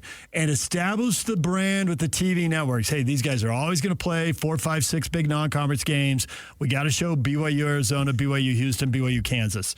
Got to show those games. They're not even an NCAA tournament team without Dybantsa. I believe that. So he got him to the tournament. He dragged them to the tournament when the losses were piling up. With a defense and 5 guys focused on stopping him to the point the coach comes out and says, gets asked how you going to stop him. How in the world is he going to get non-member black kids? Let's call it like it is. A.J. Dybantsa. I can help you get to the pros. Number 1. Number 8, I've barely been here. I have to put in my GPS from my home to the Marriott Center. I don't even know how to get there. And I sent 3 guys to the NBA. So doubles are good enough. No, but it wasn't a home run. Going to the NBA is a home run. It is a smashing success. Right. That is the ultimate goal. You can go out in the first round and go to the NBA and be the number 1 pick, or you can win the NCAA tournament and go 29th or don't go at all. What are they choosing every time, particularly the type of player that BYU can always get? That isn't good enough. They made 2 Sweet 16 appearances in 40 years with the Mormon kid Ainge and Fredette leading the way. That was their ceiling. Kevin Young comes in here, he takes the ceiling, and he adds on 25 layers. You can be the number 1 pick. Do you think Darryn Peterson gives a crap that Kansas went out in the 2nd round last year? No! He wants to be the number 1 pick. He wants to have a 15-year NBA career. They will be able to sell Dybantsa every year until probably 2040. Every freaking year. How did they get Dybantsa? Because Kevin Young had a relationship with Kevin Durant, his favorite player, Dybantsa. Kevin, here, you want to know about it? Call Kevin. I love KY. He's the best guy for you. Kids aren't even freaking born yet, and A.J. Dybantsa will be paying off. And a ground rule double or a check swing that went down the right field line and it rattled in the corner and somebody got to second base? What in the crap are you saying? My gosh! You've gotten so soft in your old age. You used to mean wins, victories, championships. It's about A.J. Dybantsa. It's not about the team, and it's about the future players. That's on Kevin Young. And that's Kevin why Young didn't put a good enough team around Dybantsa. That has nothing to do with Dybantsa. And that's why the answer to good enough return is yes. It was good enough. It's a smashing success. It is, my gosh. And when they get to the Elite Eight or the Final Four and they put it together, they're going to say, and this is why we did all of this. And Dybantsa will help get them there, but yes, he will. This isn't what they wanted when they started writing checks. That is what they wanted. Sweet 16 Elite 8 Final Four. Check. That's for people over here. Did BYU get it? Did not Joe Blow crumble cookie dude? That's up to him. He can answer that himself. He's the one who put out the money. They're the ones that put out the money. BYU didn't put out that money. That is for the other folk over there. They put out the money that they can put out. The question is for BYU and what BYU is looking for. BYU, they tell you they're a peculiar people, but they're constantly trying to normalize it. Look, we let our guys wear earrings. We're normal people. So they're trying to play both angles here, right? Have real talk for once. And even if it may offend somebody out there, I don't give a crap. It's real talk. They're trying to be, we're peculiar, we're different. But over here, our guys can do that. They can dance. They can do these other things. So you're trying to do both. Well, A.J. Dybantsa is the normal dude, the normal black dude that they don't get. And now they got him. And what do? They get Rob Wright to go with them. They get Bruce Branch to follow it up. I have no idea who they're going to get in 28 and 29 and 2030 and so forth. But Dybantsa was the freaking groundbreaker. He's the Brigham Young of non-Studley black, non-Mormon kids, the non-Mormon Studley kids to come to BYU. It'll point back to him. Do you know who you sound like? He's a friggin' pioneer. Yes, Christian, I am windy, but I'm right. I'm Gordon Monson. What the crap? Would you How like could to you say it's a double? Would you? Because they went on the first round of the tournament, and they want to go to the Final Four. I mean, that's the part of the equation they didn't get. All this other stuff is true. Totally buy it. Totally buy it. So they get to the Final Four next year because of Bruce Branch and A.J. Dybantsa. So then it becomes a smashing success? That doesn't make any sense. On his own, he opened doors that have never been open at BYU. And he wears earrings. They didn't used to allow that. Now they do because they knew, hey, well, we're peculiar, but we got to be normal too. And so kids now want to wear earrings. And they want to wear the little studs, right? Your grandkids, your grandsons will be running around with little stud earrings. Mark my words. Pierced eyebrows. That's where it's going. I'm going to pierced eyebrows. No, that's over the top. The rings. That's over the top. Now it is, but then it won't be. Who knows? That's one of your favorite rants, and I've always thought this. I've never said it, so it's time to say it. No. When you go, can we have real talk for once? I know it'll offend people. I'm like, would you like to list the managers you've offended? I always have a mental list. I'm thinking, we sat in a meeting with that person who was offended. We sat in a meeting with that person who was offended. We sat in a meeting with that person who was offended. Well, how do you argue that they're constantly telling us that they're different, but then over here they're trying to be normal with the normal world? I don't, and the rules have changed. You're right. There was a time earrings didn't fly, and now they do, and the length of hair has changed. And facial hair. And that matters to some people. It doesn't matter to other people at all. I don't think it matters to any of the three of us. I saw to one some of their people women's it matters a lot. athletes. Yeah. She had stuff sticking out of her nose. Yes. When did that happen? Just the last few years. Well, because we were down at the meeting with Tom Homo in the new basketball facility, and I asked him, are you loosening up? And he said, yeah, and then he had to retract it, basically, and walk it back. Well, because they want to do it, but they don't want to put it out there. They don't want to put out a message. They don't want to put it out in print. You can wear earrings now. They don't want to do that. I'm fine. I don't give a crap. They can do whatever they want. They can all have face tattoos for all I care. Makes zero difference to me. I'm just observing it and speaking about it because it's the truth. We're going to go here in 45 minutes. Oh, actually, in 45 minutes, and we're gonna be in the very place where the owner said, "Yeah, the thing about PK, as I asked around, yeah, he's obnoxious, but he tells the truth." And we're gonna be back there in 45 minutes today. We will be. Yuck, Darryn Peterson. That was another big topic this morning. We're talking about it at 8 o'clock. You can go hear the whole thing. National radio host. Well, actually, it's TV and it's streaming. It's a national media personality saying that It's Colin Cowherd, and he's talking about a text with a scout, and he talks about a comp, and it's not exactly what Jazz fans want to hear. Here's Colin. He's an Eastern Conference scout. I said, Darryn Peterson is giving me Andrew Wiggins vibes, which is 26 points. And you remember maybe one of the dunks is that he doesn't make anybody better. And he texted back, he goes, great comp, excellent talents, average competitors. And the NBA is about competition. DP, IBP, owed.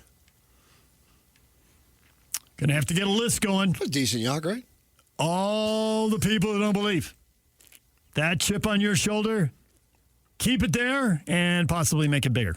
As a guy I rode an elevator with, Adam Duritz of the Counting Crows, I believe in Mr. Jones. And I want to be someone who believes.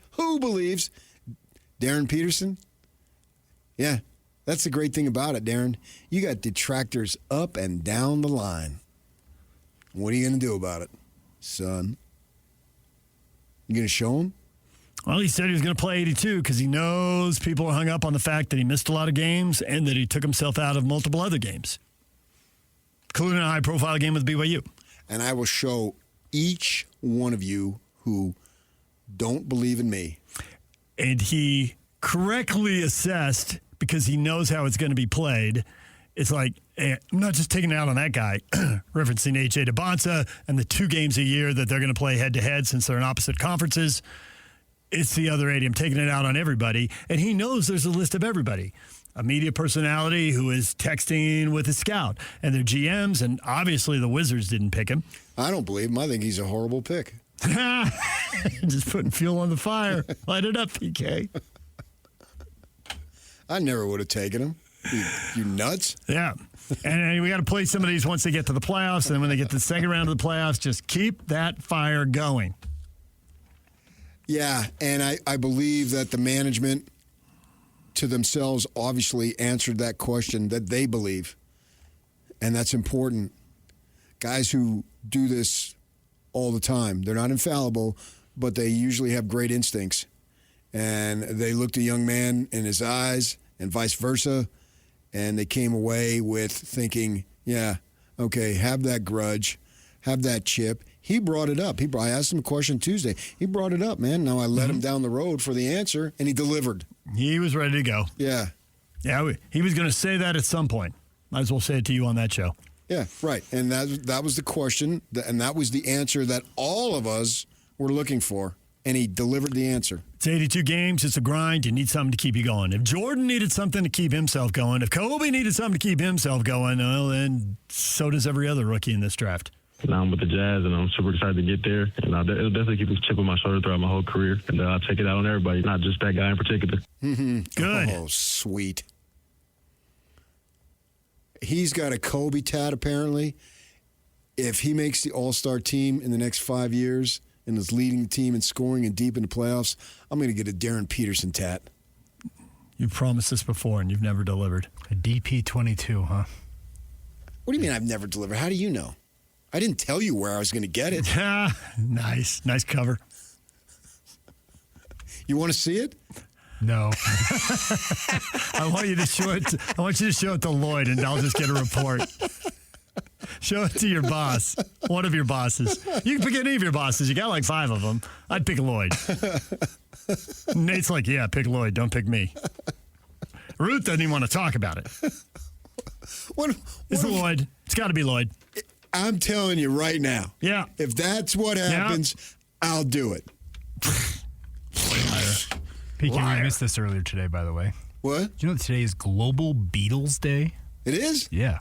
Oh, well, I don't talk about overrated groups. I knew that was coming. I didn't hear anything from that text I sent you two. You guys are so busy with the draft. What text? Oh, I already knew it. Oh, yeah, okay. But yeah, I was busy with the draft, and I always do this. If I'm busy in the moment, then I forget about it. You forget and it gets buried. Yes. Yeah. That's exactly what. But I already knew that. We were down at the draft with Jake from 4 to 6 on draft night. And you started giving him a hard time right away about because he thinks he and Steve Clow think the Beatles came overrated. back with a Beatles. And he came back with the Beatles. You're right. And an overrated band. And Jake just sticking to his guns. You got to admire his ability to go down with the ship. Such a hard argument to make. The Beatles. Just stick with. I don't like the Beatles. That's fine. You don't like the them. Beatles aren't my thing. I don't care. I got 10 bands I like better than that. Fine. I can't believe people are still hung up on them. Okay, fine. But not they're over. So and then it was, who was the star? It was some star who was talking about how Sinatra. It was Sinatra, yeah. Some star. They wrote, no, it was in, Sinatra said, this is the greatest love song in 50 years. Yeah. So on this day in 1967, they did a BBC show called Our World and performed this song, All You Need Is Love. More than 400 million people watched it before it was released on a record. Yeah. So classic. Unreal. All sorts of them. But I know I'd heard Frank had said that. Okay. Yeah, of course you did. You and Sinatra. Yeah. All right, DJ and PK, that's what we've been talking about. They're the headlines. Hey, Mammoth fans, listen to Jay Stevens, NHL insider for KSL Sports, host of the Utah Puck Report. He thinks goaltender should be on the list of needs. Thinks it's a very interesting draft. Maybe they trade the pick away because they've got so many prospects in the minors. But he is open to the thought that, well, maybe they're going to trade some of the prospects, so they need to refill the pipeline. But Jay Stevens on what's going to happen in the NHL draft tomorrow night. Mammoth fans, get it wherever you get your podcasts. Go to KSLSports.com. Go to YouTube. Go to Apple, Spotify, wherever, and listen to our conversation with Jay about the draft. Also, Drew Hill, Memphis Grizzlies beat writer, top of the 9 o'clock hour. We talked to him about Richie Saunders and where does he fit in Memphis. And the shorthand there is basically they got Boozer and Edey. And maybe they got one more started, but they got a lot of minutes available for Saunders who can play multiple positions on the perimeter. So a lot of opportunity for Saunders once the knee heals, whether it's Thanksgiving, New Year's, whenever, and he's ready to go. It'll be interesting to see what the former Cougar does now in Memphis. There's some opportunity there as they rebuild. There's a lot of playing time available. DJ and PK, when we come back, your feedback next. Stay with us. DJ and PK, it's 97.5, the KSL Sports Zone. It is time for your feedback. What do you have to say about today's show? Plenty. On the topic of did BYU get a good enough return on its A.J. Dybantsa investment?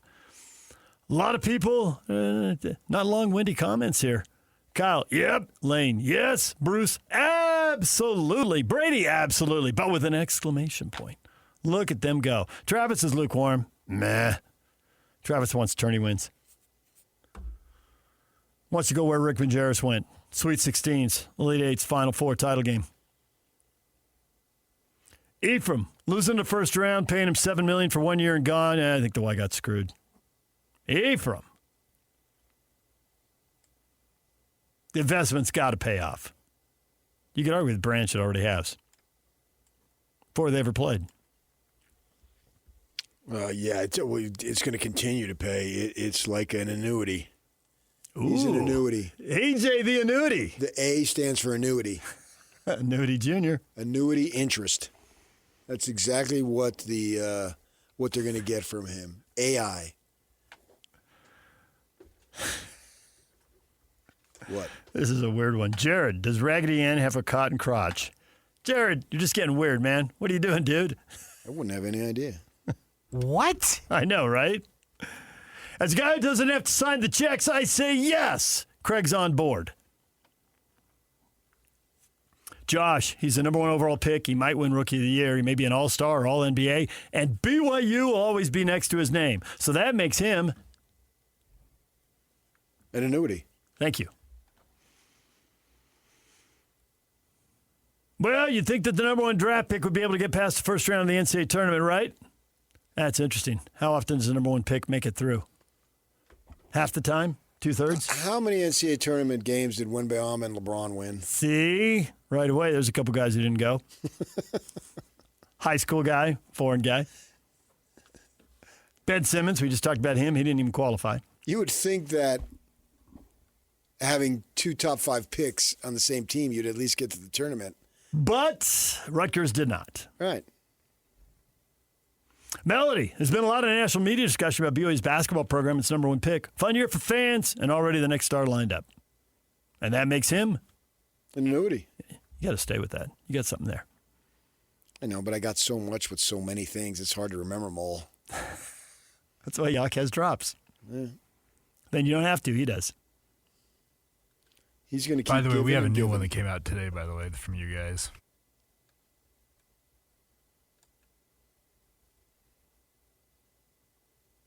Now back to your regularly scheduled Cougar programming. Where I feel most comfortable. That'll irritate some people. Good. I thought you'd think so. That's why you said what you said. Well, the good thing about it is it's not just one, it's multiple. There's plenty of BYU people who think I hate them. That's true, too. Yeah. That is true. That is true. They're just thinking I'm being sarcastic, which I'm not. I was golfing with a guy, I guess it was in the fall, and he was getting into that, and I'm like, what do you think our ratings would be like if the Utes and Cougars were both awesome in football while the Jazz were starting a highly anticipated season? He goes, they'd be great. I just kind of looked at him and he goes, oh, I see. Yeah. How does it help us if any local team loses? I think you're right. We do want your rival to win. No, we want you to win too. I think everybody who has a real understanding of the job understands that locals winning is great for business in all aspects. I mean, not just us, everybody. 100%. Yeah. True story. Yeah. Doesn't matter what website you're writing for, what podcast you're doing. Yeah. What competing radio station you work at. Local TV. Everybody benefits. People flock wherever to find out more about the team they love winning. They used to have this thing where they'd put newspapers in vending machines on the street. Yeah. And they'd call them the street sales. And I can tell you when the Jazz were... Street sales through the roof? Yeah. People weren't subscribed and had to pick it up and read. Yeah. Yeah. There was a win the next morning. Boom. And just during that whole time, because there was A1 stuff, and I contributed some of it every day. It was nonstop. Because it was the hottest thing. Yeah. All right, DJ PK, we're all done. Coming up next, it's Scotty G and Tim Lacombe right here on The Zone. They're going to be on remote. You can join them, hang out with them. Kenny J's Barbecue, District, South Jordan, 11610 District Drive. Next, right here on The Zone. Hey there, it's Wayfair here, where delivery and setup are as easy as a few taps on your phone. You're relaxing in an old hammock, scrolling Wayfair's app, when you spot it, a brand new patio set. Next thing you know, Wayfair delivers it right to your patio and sets it up. Oh, you need a new grill too? All right, Wayfair's got you covered. With Wayfair's Room of Choice delivery and fast expert setup on qualifying orders, life gets a little easier. Visit wayfair.com or the Wayfair app. Wayfair, every style, every home. Make game day yours. Tickets, food and drinks, stats, and streaming. Everything you need is in the Utah Mammoth app. Download today and make game night easy. Download on both Android and iPhone. Tusk, top.